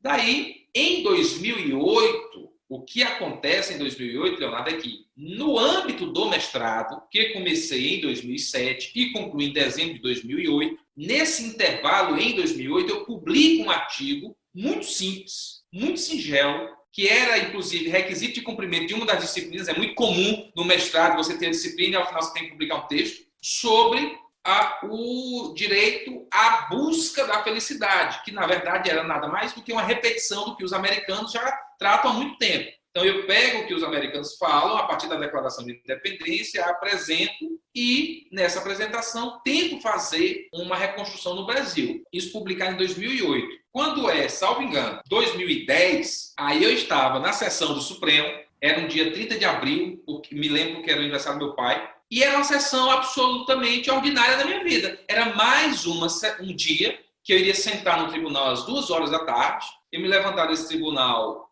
às 6 horas da tarde, e ao longo desse intervalo teria mandado vários e-mails falando sobre o que estava acontecendo. E no meio da disputa, vem lá o ministro Celso, e aí traz a menção a esse texto de 2008.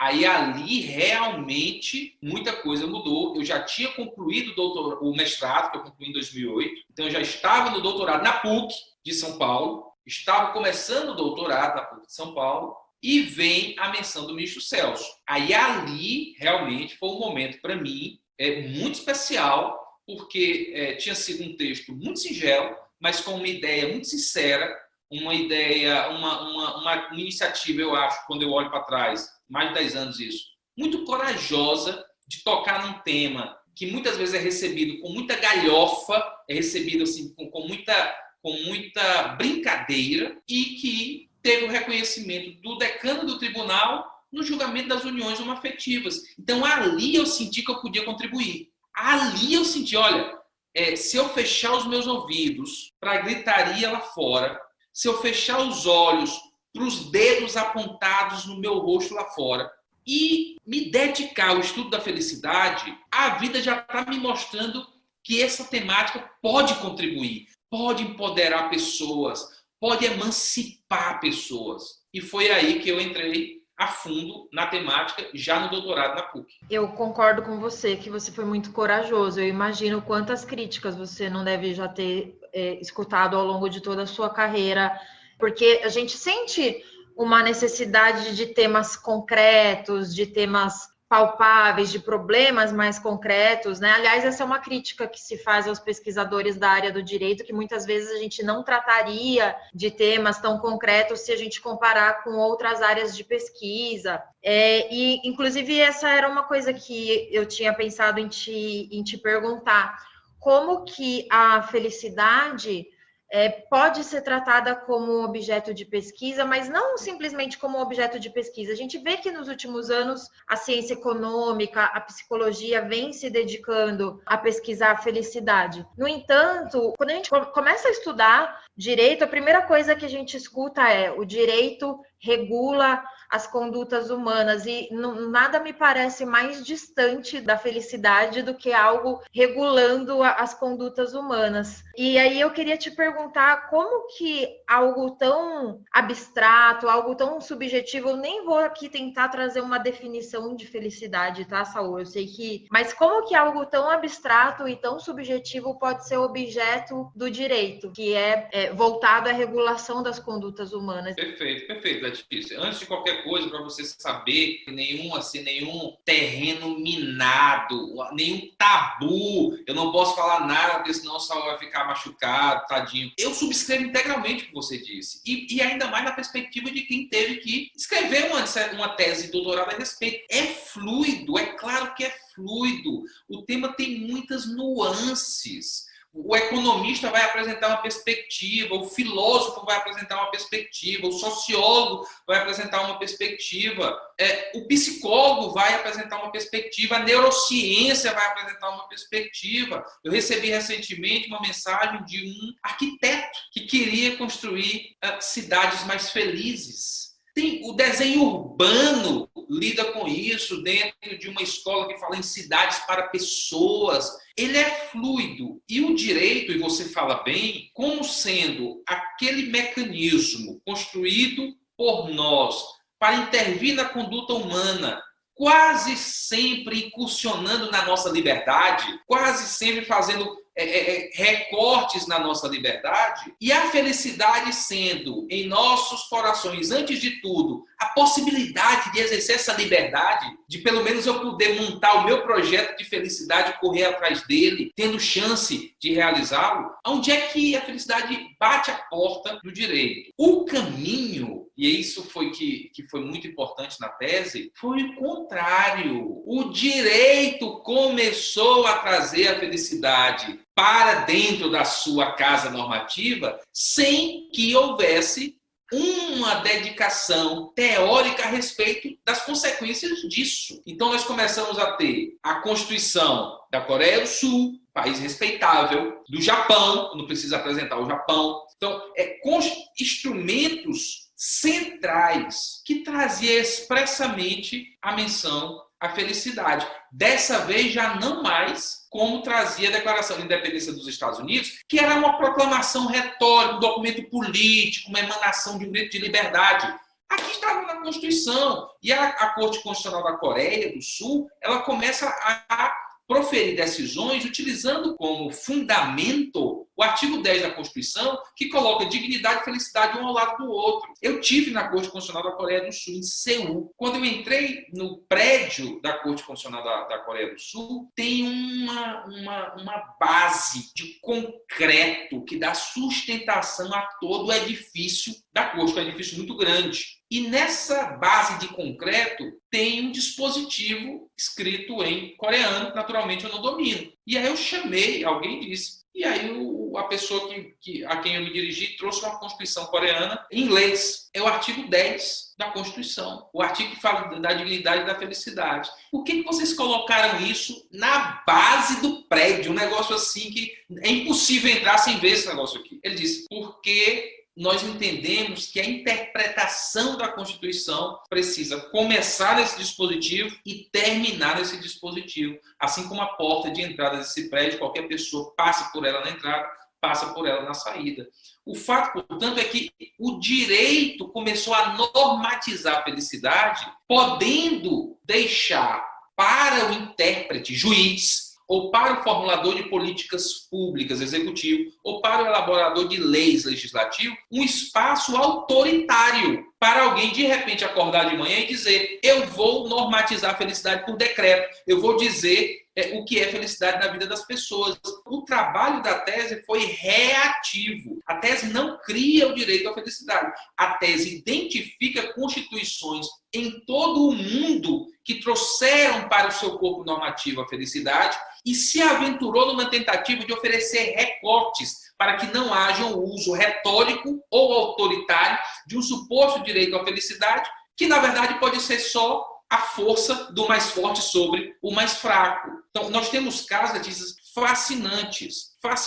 Um exemplo, Nigéria. Morei no continente africano uma longa temporada. A Nigéria traz um dispositivo que coloca felicidade como um anteparo ao desenvolvimento econômico. Então, ela diz, é assegurado o desenvolvimento econômico, vírgula, desde que ocorra em sintonia com a felicidade da comunidade. Aí você vai investigar. Por quê? A Constituição brasileira fala em desenvolvimento econômico e não fala em felicidade ao lado do desenvolvimento econômico. Por que o continente africano abraçou? Não é só a Nigéria. Vários países do continente. A Nigéria foi o primeiro.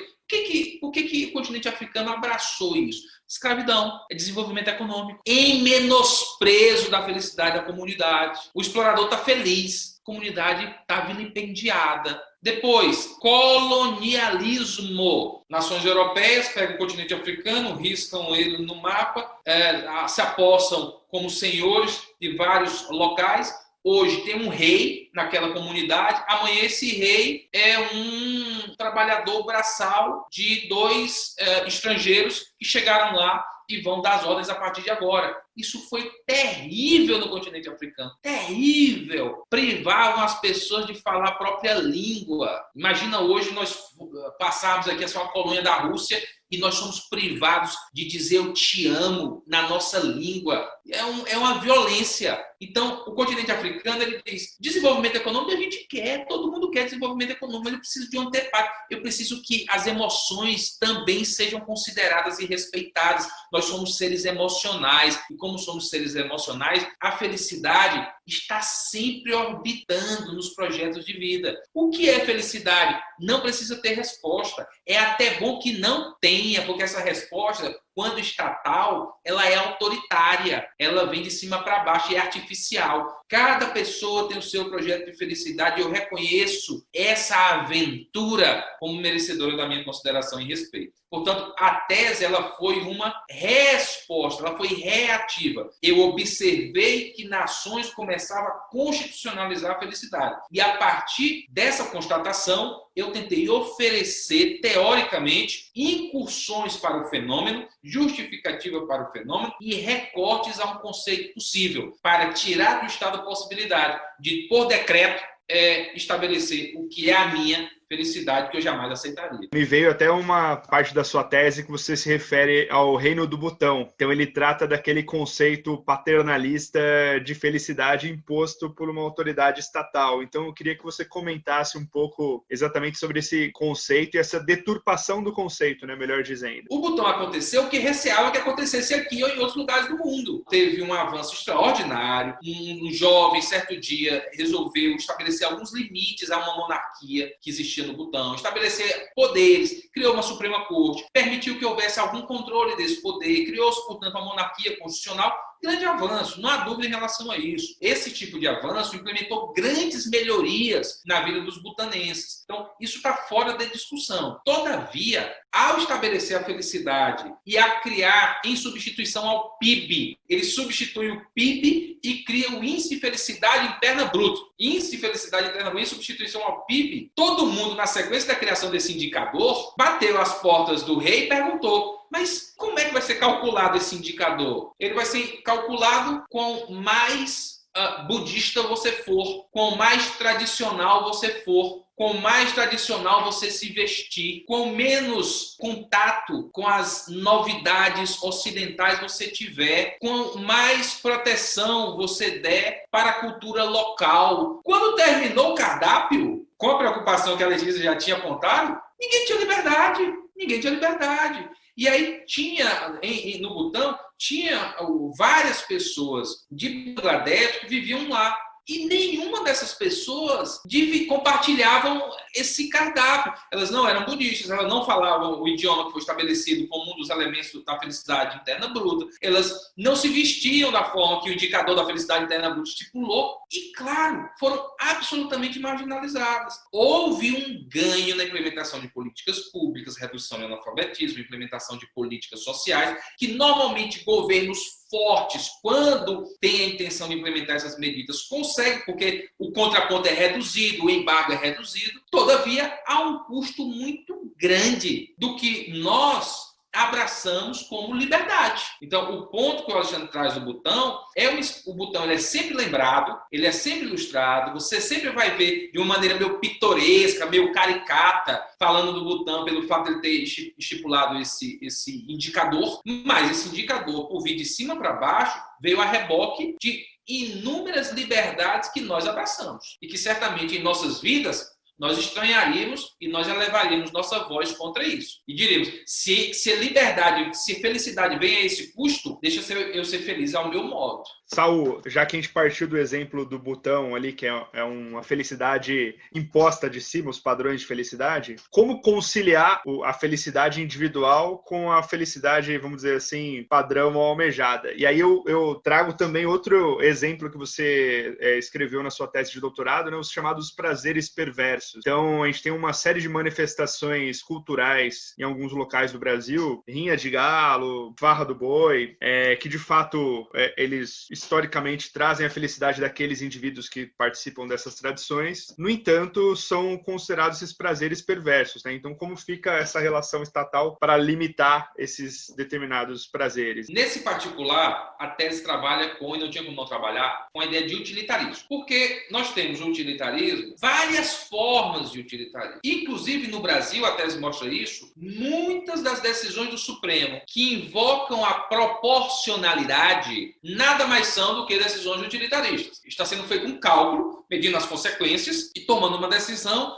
à luz das consequências, tentando maximizar um princípio constitucional, minimizando outro princípio constitucional. Então, nada mais é do que um racional utilitarista, apesar de não se dar esse nome, se utilizar o nome proporcionalidade.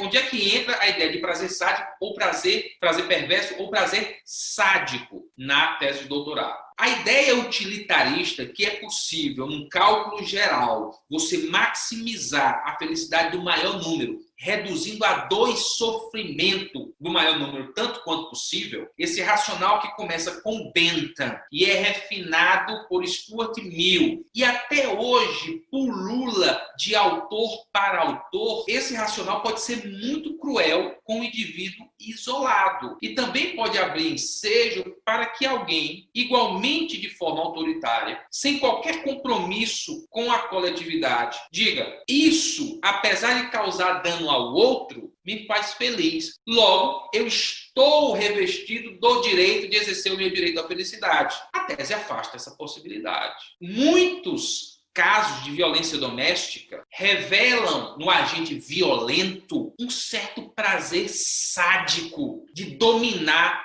aquela vítima. Muitos dos brigões que saem por aí para destruir festas, destruir eventos, destruir celebrações, revelam um certo prazer sádico em machucar o outro. Vários casos de assédio moral no ambiente de trabalho revela a postura de um líder ou uma líder que tem um certo sentimento de êxtase em vilipendiar, violar direitos, humilhar. Esse prazer que eu qualifico como sádico, eu extraio prazer de quase tudo o que causa dor no outro. É um prazer que não pode entrar no cômputo de qualquer raciocínio sobre felicidade. Então, qualquer discussão sobre felicidade precisa adotar de maneira franca e consensual uma premissa. Qual? O prazer sádico não pode entrar. Porque o direito foi feito para me cobrir de liberdade, colocando uma vírgula e dizendo até o ponto que você não causa dano a terceiro. Quando você começa a causar dano a terceiro, acabou aqui a tua esfera de liberdade. Então, onde entra o prazer sádico? Na Constituição brasileira, com a dignidade da pessoa humana. A dignidade da pessoa humana é a forma de dizer, num cálculo utilitarista, dentro da Constituição, que qualquer exercício por política pública, por lei ou por decisão judicial que intua o que é a felicidade, por exemplo, da coletividade, e fosse uma decisão judicial, assumindo como consequência que essa decisão, no longo prazo, reduz a dor e sofrimento e amplia a felicidade, essa decisão precisa considerar a dignidade da pessoa humana. E como considera? A dignidade de um é suficiente. Vou dar um exemplo. Esse exemplo vem do Michael Sandel, que é muito didático nos exemplos que ele dá. Ele é muito pedagógico nos exemplos que ele dá. Então ele vai dizer, eu tenho uma casa com 20 pessoas boas, generosas, justas, trabalhadoras, dedicadas, contributivas, numa celebração. 20 pessoas estão lá nessa casa. E tem um terrorista. Esse terrorista está prestes a colocar uma bomba, ou colocou uma bomba, e só ele sabe como tirar o detonador dessa bomba. Por um cálculo utilitarista, dentro dessa lógica de reduzir a dor e sofrimento do maior número de pessoas, tentando assim ampliar a felicidade do maior número, eu posso fazer um cálculo matemático no qual eu diga, esse terrorista só faz coisas ruins, não é a primeira vez que ele faz isso, ele tem uma causa, e uma causa violenta, enquanto essas 20 ou 30 pessoas que estão nessa casa são boas pessoas. Eu posso, na lógica utilitarista, portanto, torturar esse terrorista, arrancar-lhe as unhas, mergulhá-lo num balde de água, fazer qualquer tipo de prática de tortura para evitar dor e sofrimento dessa maioria, porque no cálculo matemático eu estou impondo dor e sofrimento a 1 para preservar a felicidade de 20, 30, 40, 50 mil. Eu posso fazer esse cálculo. Aqui há um escudo moral. É a dignidade que chega e diz: esses cálculos utilitaristas, eles podem ser utilizados, contanto que, no limite, ele não estrangule a própria ideia de dignidade da pessoa humana. Ele não nos animalize, ele não despreze os impactos deletérios dele em determinados grupos isolados. Porque senão nós não temos, na verdade, uma democracia inclusive em que até o ideal de felicidade é considerado. Eu tenho só uma tirania da maioria, que vai eleger o que busca, o que quer, como vida boa, e vai se lixar para o indivíduo isolado. Então é nesse ponto, Alexandre, que o prazer sádico entra. Ele entra como um escudo para evitar excessos numa busca desenfreada em nome da felicidade coletiva, que pode ser deletéria com o indivíduo isolado. Estava falando, até lembrei daquele caso do arremesso do anão, que na França também de certa forma, um prazer sádico de quem arremessa e também acaba invocando aí uma ofensa à dignidade da pessoa humana. Sim, é um outro caso interessante, e é claro, gente, nenhum de nós se coloca pela nossa formação, pela vida que levamos, pelo que lemos, por tudo que somos, apesar de sermos aqui pessoas completamente diferentes, mas ninguém quer se colocar na posição de controlador moral, controlador geral da moral das pessoas. Então, não é isso. Mas é claro que há algumas práticas que, se você parar para pensar um pouco, essas práticas elas começam a se apresentar como práticas sádicas. Então, eu dei aqui o exemplo, claro, a arremesso de anão é mais uma construção que trabalha o nanismo como um brinquedo, uma coisa... Isso é muito negativo moralmente. Nós somos capazes de tudo que quisermos nessa jornada da civilização. Quando eu era criança e chegava numa festa de aniversário, um primo ou um filho de um casal com síndrome de Down, o que se fazia de bullying, de exclusão, é algo inimaginável aos nossos olhos hoje. Onde eu vou no STJ despachar um processo e quem me recebe, me cumprimenta, me abraça e me dirige ao elevador é um adulto com síndrome de Down. Como é que nós saímos desse cenário bizarro de desrespeito, de indiferença, de falta de empatia em uma geração desse ambiente para um ambiente onde uma pessoa com síndrome de Down pode tudo? Ela é amada, ela é abraçada, ela tem todo o potencial para florescer do mesmo jeito que qualquer um de nós tem. Exatamente por meio do refinamento dos nossos ímpetos, da instrução, da educação e da compreensão de que há em nós esses prazeres sádicos que precisam ser refreados, pelo menos coletivamente, ou quando causa dano a terceiro. Então, eu tenho aqui vários exemplos em que, numa discussão ou num cálculo legislativo, político-judicial, fica claro que, se causa dano a terceiro, não pode entrar no cálculo de qualquer discussão sobre felicidade. Saul, a sua obra sobre direito à felicidade, ela é de uma riqueza assim, sem tamanho, porque ela pode ser utilizada em diferentes áreas do direito, desde o direito privado, quando a gente fala, por exemplo, do dano moral, ou práticas que vão ofender a dignidade, o próprio bullying, mas até mesmo no próprio direito tributário. Quando a gente fala, por exemplo, sobre a tributação de impostos, o que o Estado quer, na verdade, é tributar a manifestação da riqueza. Nós começamos a perguntar o que seria essa riqueza. A riqueza pode até ser dinheiro, mas o rico é aquele que tem felicidade. Pode até soar estranho, mas muita gente buscou tributar a chamada renda psíquica, as satisfações subjetivas que uma pessoa experimenta, por exemplo, faz um passeio no parque. Pode soar estranho, mas isso acontece. Então, a ideia seria aquele que saciou as suas necessidades mais básicas poderia contribuir mais, entregar à sociedade uma parcela da sua felicidade. Nós tivemos na Inglaterra, por exemplo, o imposto real sobre a caça às raposas. É uma tradição britânica que hoje está proibida porque viola o direito dos animais. Mas no outro extremo, pensando de um lado, né, do sadismo, nós temos aquelas sin taxes, a tributação sobre o pecado. Ela considera o prazer supérfluo e, portanto, mais tributável. Alguns produtos como tabaco, cigarro, charuto, álcool seriam mais tributados do que outros. Então, tudo isso, como a gente sabe, tem uma relação com a economia do bem-estar, que ela pensa a respeito de um estado de satisfação que não é só individual, mas ele é também coletivo. E a gente já tentou objetivar e até mapear, por exemplo, por meio de índices, como o índice do bem-estar econômico. E essa ideia de bem-estar que você trouxe agora, uma abordagem utilitarista que a gente vê desde o Stuart Mill, como aparece na sua tese também, ela foi usada por um jurista do calibre do Working para fazer a defesa do direito às cotas raciais nos Estados Unidos. E isso é refletido em alguns votos aqui, no Brasil, por exemplo, como no voto do ministro Lewandowski no caso das cotas para ingresso nas faculdades. Então, Saul, na sua opinião, até sobretudo no momento de pandemia em que nós vivemos, que nós estamos tristes pela morte sem fim, né, que tem ocorrido, felicidade e bem-estar estão relacionados? E, na sua opinião, a felicidade é um bem essencial ou é um bem supérfluo?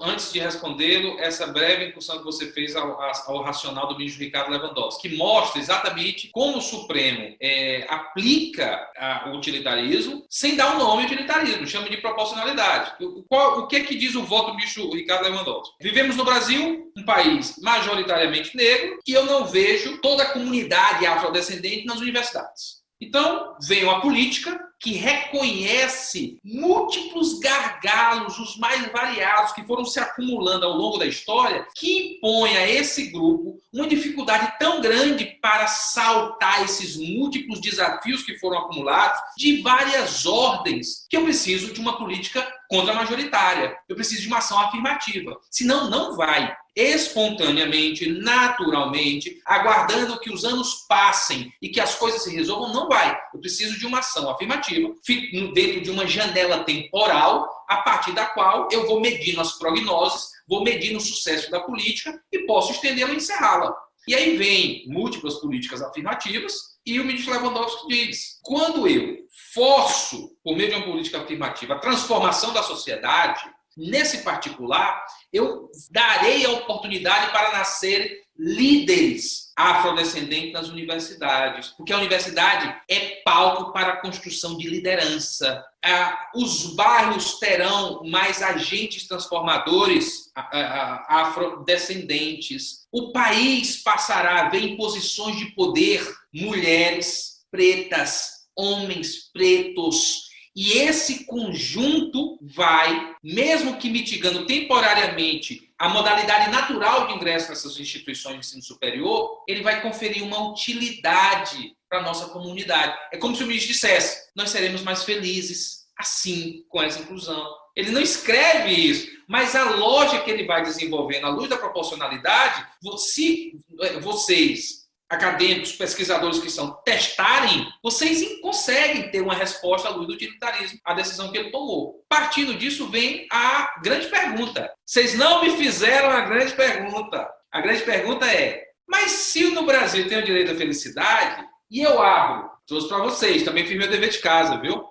E eu abro a Constituição e não vejo a palavra felicidade, como é que há esse direito à felicidade se a Constituição em nenhum momento traz a palavra felicidade? Eu tenho que lembrar dessa mulher extraordinária. Eu tenho casos de amor intelectuais com várias mulheres. Isso é permitido. Rebeca não se ressente disso. Ela também tem. Uma é a Hannah Arendt, em larga, em exagerada presença, e a outra, Justice, da Suprema Corte dos Estados Unidos, Ruth Ginsburg. Jovenzinha, corajosa, vai para sua primeira sustentação oral no tribunal local, não era na Suprema Corte, e ela invoca uma lei que negava uma certa isenção tributária para quem cuidasse da mãe, caso essa pessoa fosse um homem. Porque se imaginava que jamais um homem solteiro ficaria em casa cuidando da mãe. Então, como sequer se imaginava essa possibilidade, porque essa tarefa era historicamente conferida às mulheres, se privou o homem que o fizesse de uma isenção tributária. Então, o marido, que era um advogado corporativo, dá essa notícia para a Ruth, e a Ruth diz: olha, eu acho que eu encontrei meu caso. Eu vou dizer que aqui há uma discriminação injusta. Eu vou dizer que há uma discriminação com base no gênero. E que não pode. É indiferente se ele é homem ou se é mulher. Cuidou da mãe, é solteiro, não tem renda, pode ter a isenção. E aí, a Ruth, primeira coisa que ela faz, ela pede para a secretária redigir na máquina de datilografar o seu memorial. Aí ela usava até então a expressão distinção pelo sexo. Ela não usava a palavra gênero. Aí vem a secretária, igualmente esperta como a Ruth é esperta, e diz: doutora, eu redigi tudo. Está aqui o memorial. Uma pergunta: a senhora vai apresentar isso no judiciário? A Ruth diz: sim. O tribunal, ele é masculino? Ela diz: inteiramente masculino. Não há nenhuma mulher no bench, na bancada. A secretária, muito esperta, diz: doutora, eu lendo o memorial da senhora, eu só vi a palavra sexo em todas as páginas desse memorial. Não entregue um memorial desse para um tribunal masculino, não, doutora. Eles não vão entender bem. Aí a Ruth passa a noite pensando, no dia seguinte diz: vamos substituir a palavra sexo por gender, vamos substituir por gênero. E aí se expande a ideia de discriminação por gênero nos Estados Unidos. A Ruth, na bancada,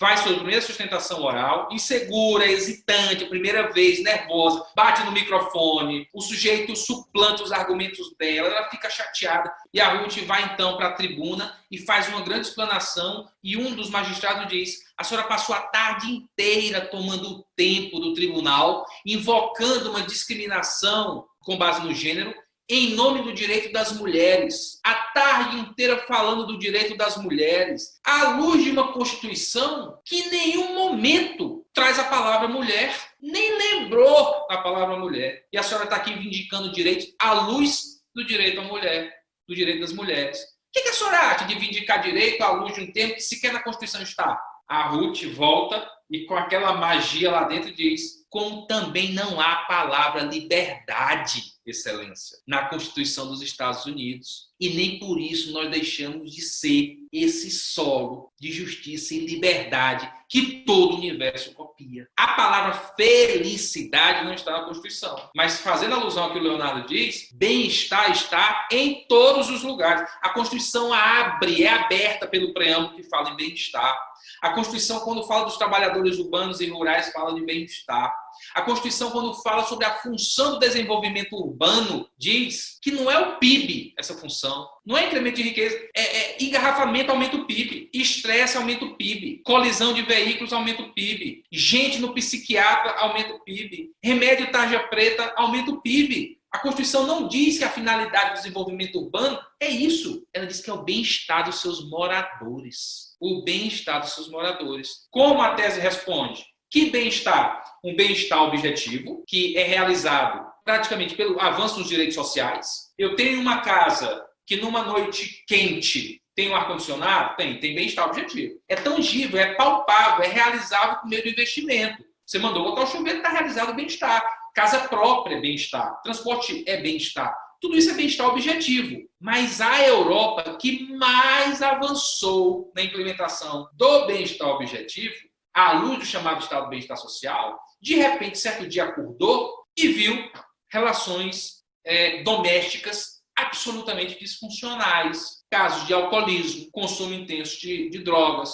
viu pessoas depois da queda do Muro de Berlim, que passaram a comparar os padrões de consumo de um lado e do outro lado do muro e a se sentir depressivo em relação a isso. E aqui, figuras como a Amartya Sen, que criou o IDH, reaparece como personagens que dizem: o bem-estar objetivo é o sonho de todos nós. E quando você o implementa, a jornada não acabou. Há uma nova jornada. Nós vamos começar a conversar sobre o bem-estar subjetivo, as emoções, sobre o que as pessoas sentem, sobre qual é a ideia de vida boa, sobre o passeio no parque, sobre esse tipo de atividade cotidiana que pode trazer uma sociedade mais funcional, mais harmoniosa, mais segura. Então, a Constituição brasileira não fala de felicidade, como a do Império falou no seu preâmbulo, mas fala de bem-estar. E o bem-estar tem duas dimensões. O sonho, para mim, é que a gente viva um mundo onde essas duas dimensões são realizadas. Eu entendo que é difícil.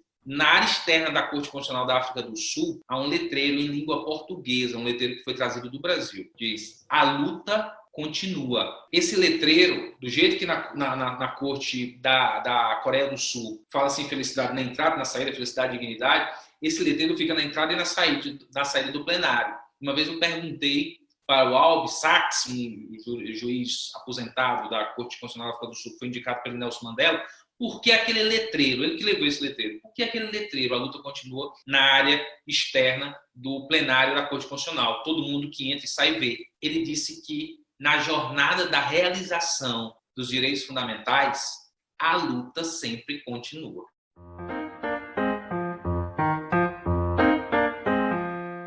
Neste quarto e último bloco, nós pedimos indicações de obras sobre o tema do dia. É um livro que eu acho bem legal, é o livro do Martin Seligman, Felicidade Autêntica, que ele foi escrito para público leigo. A minha própria tese de doutorado está disponível gratuitamente no site da USP, lá no teses.usp.br, não é uma linguagem muito densa. É um filme já mais antigo, que chama A Procura da Felicidade. Eu gosto muito que conta uma história real, e é uma história muito legal, porque é uma história de felicidade enquanto algo que você tem que correr atrás e não dá certo a primeira vez, você vai de novo. Tem um filme que eu assisti recentemente, ele não é um filme que fala de felicidade, que é um dos últimos filmes do Tom Hanks, alguma coisa, Meu Vizinho. Um Dia Lindo na Vizinhança. Isso mesmo. É um filme muito legal, porque conta a história de um apresentador de programa infantil dos Estados Unidos, que funcionou por mais de 30 anos, esse programa, na TV americana. Porque às vezes quando a gente fala de bondade, por exemplo, fala de virtudes, dá a impressão que você está falando de um negócio piegas e inatingível, que é só discurso. Então é legal ver que existem pessoas assim. Um filme que não fala do direito à felicidade, mas a abertura desse filme, ela foi tão poderosa em mim, na construção dessa tese, que eu queria que vocês tivessem a experiência que eu tive ao assistir esse filme. A procura, eu não sei se a tradução ficou, A Procura da Felicidade ou Em Busca da Felicidade, do Will Smith, que ele faz com o filho dele. Ele começa o filme com a razão de ser da minha tese. Começa com várias pessoas caminhando numa grande metrópole nos Estados Unidos, possivelmente Nova York, e a voz do Will Smith. E ele diz: a Declaração de Independência dos Estados Unidos assegura a todos o direito à busca da felicidade. Os americanos não foram direto, eles reconheceram as limitações. A busca, você pode buscar. Aí ele para e pergunta: por que a busca? Por que não assegurou logo essa felicidade? Porque essa busca é tão tormentosa, é tão trabalhosa. Por que os pais fundadores fizeram essa ressalva? E aí vem o filme, que é um drama lindo, tanto da relação dele com o filho, dele com a ex-mulher, dele com os colegas de trabalho, e a possibilidade de suplantação das dificuldades de uma vida que é muito difícil para quase todos nós. E um outro filme, tem um documentário que eu acho que é A Juíza, da Ruth Ginsburg, e tem o filme em que atrizes e atores representam a história de vida dela. Eu recomendaria o filme porque ele mostra a possibilidade, e no caso à luz de uma mulher com muita liderança, de transformação social a partir do poder judiciário. Não transformando juízes em formulador de políticas públicas, nem em legisladores, mas empoderando, no caso, uma advogada da coragem de pleitear, de vindicar direitos. Você acabou de ouvir Fronteiras do Direito.